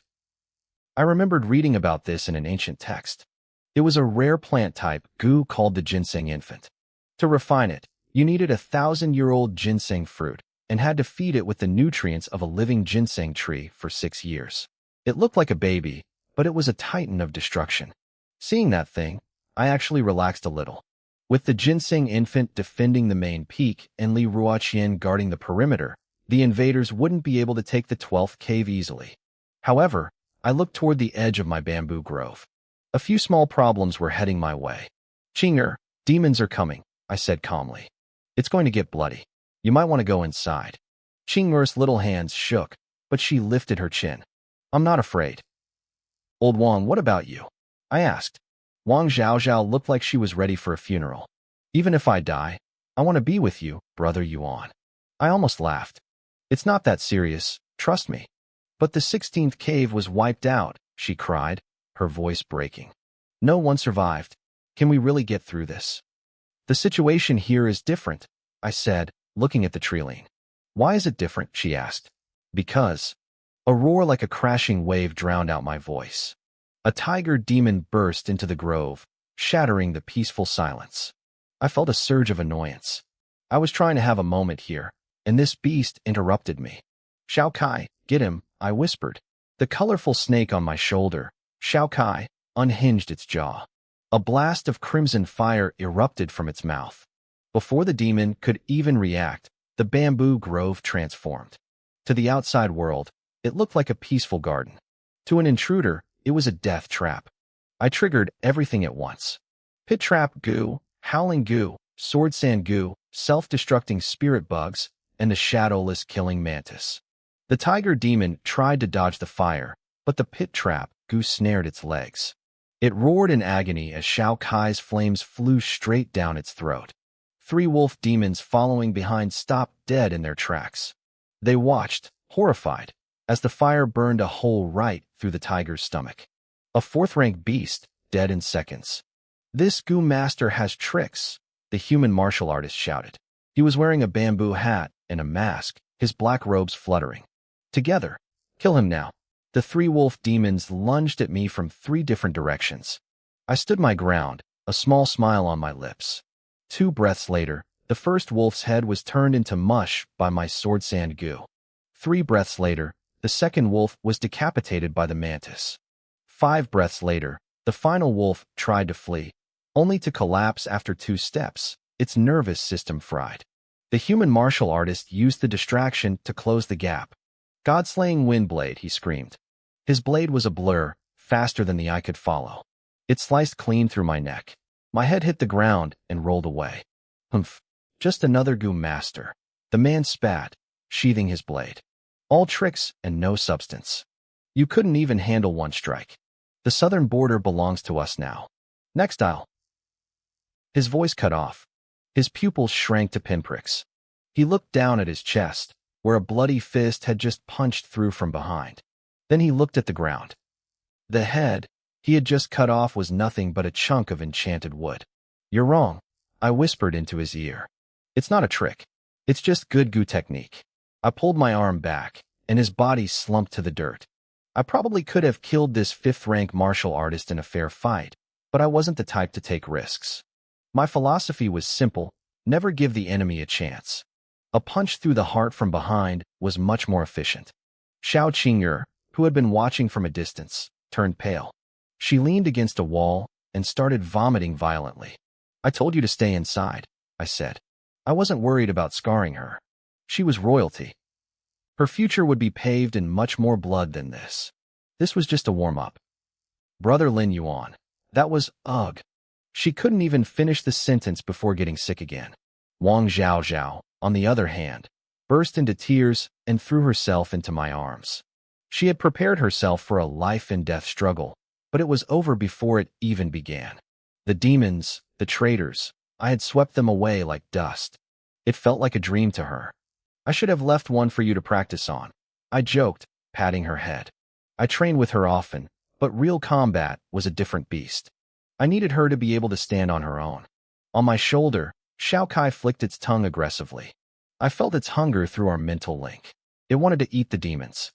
Their blood and flesh were like a drug to the snake. A light bulb went off in my head. I had been searching for rare materials for my next synthesis, and here they were, delivered to my door. Demons saw humans as food, but to a goo master, demons were a treasure trove of rare ingredients. With a thought, I commanded my ant colony. A black tide of ants swarmed out of the dirt, lifting the heavy demon corpses and dragging them toward the center of the grove. Shao Kai leaped off my shoulder and began to feast on the tiger demon. I knelt down beside the bodies, ready to start my own harvest. Zhao Yuegu sent out another warning. More demons were climbing the mountain. I couldn't help but smile. Tonight was turning into a literal gold mine.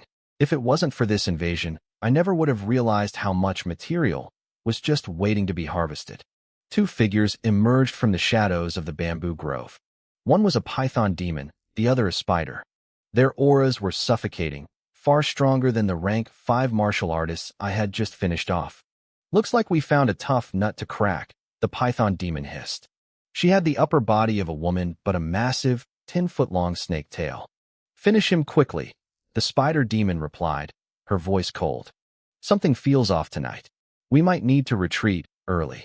Under normal circumstances, these two could have slaughtered everyone in the 12 pavilions within half an hour. They didn't realize I was the wild card. You control the field. I'll end him in 30 breaths, the python demon said, her eyes locking onto mine. She and her spider sister had worked together for years. They had murdered countless goo masters. Fine, the spider demon nodded. Go wild, sister. Leave the goo worms to me. My brood loves eating those little pests. The python demon blurred. She was incredibly agile, weaving through the bamboo like a flicker of shadow. Behind her, the spider demon stood her ground, unleashing a tidal wave of white silk. The webbing surged forward, aiming to intercept my goo worms and clear a path for the snake. 3 breaths later, the spider demon's face paled. Sister, hurry up, she screamed through a mental transmission. This goo master is wrong. What's the matter?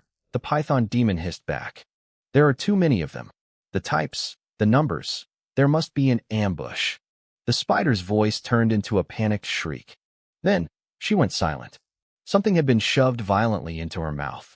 She could only make muffled, pathetic whimpers. You talk too much, I muttered. I had used a bamboo insect goo to gag her. It was a goo that disguised itself as a branch, but it could harden into something tougher than steel in an instant while secreting a numbing toxin. The python demon realized the trap was closing. She exploded with speed, launching herself at me like an arrow released from a heavy bow. I didn't dodge. I lowered my center of gravity and planted my feet in a horse stance. White steam began to billow from my pores. My skin turned a deep, boiling red, like a furnace stoked to its limit. My internal organs roared. Giant spirit fusion. Just as the python demon reached me, I threw a simple, brutal uppercut. Fly, I growled. Clang. My fist slammed into her jaw with the sound of metal hitting stone. The force sent her skyrocketing. She shot into the air, her body trailing blood. She looked down in pure terror. How could a human goo master possess such monstrous physical strength? Was I a goo master or a martial god? She couldn't control her body. She just kept rising. I didn't let her stay up there. I leaped, catching her massive tail midair. For a split second, I hung in the sky. Then, I channeled every ounce of strength into my arms and slammed her toward the earth. Down. She hit the ground like a whip. The impact created a massive crater, sending dirt and blood spraying in every direction. I wasn't done. I kept my grip on her tail and started swinging. I swung her in a massive circle, slamming her body left and right against the ground over and over. Blood splattered the bamboo leaves like rain. After a dozen rotations, I finally let go. The python demon was a wreck. Her once beautiful, seductive face was now a swollen, unrecognizable mess of pulp. I did a quick mental calculation. At 70% power, the giant spirit goo would make my muscles burst. At 100%, I'd become a berserker, losing my mind to the bloodlust. 50% was the sweet spot. Just enough to crush a demon's skull without losing my cool. You aren't human. The python demon wheezed, looking at me with soul-deep fear. I'm your worst nightmare, I said, stepping forward. I brought my boot down, crushing her head into the dirt. In the grove, the spider demon watched it all. Her eyes were wide with a terror even greater than her sister's. She tried to struggle, but my beetle-type goo held her pinned like a bug on a board. I walked over to her and pointed at the white silk canopy she had woven over the pavilions. Did you make that? She just whimpered through the gag. Forget it, I sighed. Your mouth is probably full of venom anyway. I'll just find the answers myself. I thrust my glowing, steaming arm straight through her chest. My hand closed around her beating heart. I squeezed. Pop. Her organs shattered, and the light left her eyes. I deactivated the giant spirit state and looked at the hole in her chest. I needed to reflect on this. The power was incredible, but the side effects were obvious. The surging blood flow affected my brain, making me talk like a brute and fight with less caution. It made me arrogant. Against a weak enemy, it was perfect. Against someone my own strength, that arrogance could be fatal. I made a mental note. Use with caution. I took a moment to examine the corpses. These weren't just monsters. They were humanoid. Their organs were 70% identical to a human's. What exactly were these demons? It was a question for another time. The battle in the bamboo grove was over. In the distance, I could see the fighting at the main pavilions winding down as the remaining demons retreated. Xiao Qing'er stood nearby, watching me. She didn't understand the technicalities of the fight, but she was stunned. To her, I looked like the perfect image of a powerful master. The sight of me standing amidst the steam and blood was burned into her memory, frightening, yet magnetic. Wang Zhaozhao, however, looked lost. She had prepared to fight, but the sheer pressure of the battle had left her feeling powerless. I had once told her we were both just people climbing the same mountain. In this moment, she realized I had already reached a peak she could barely see. Half an hour later, two figures arrived at the grove. When Pei Ruoqing and Li Ruoqian saw the mountain of demon corpses, they both sucked in a cold breath of air.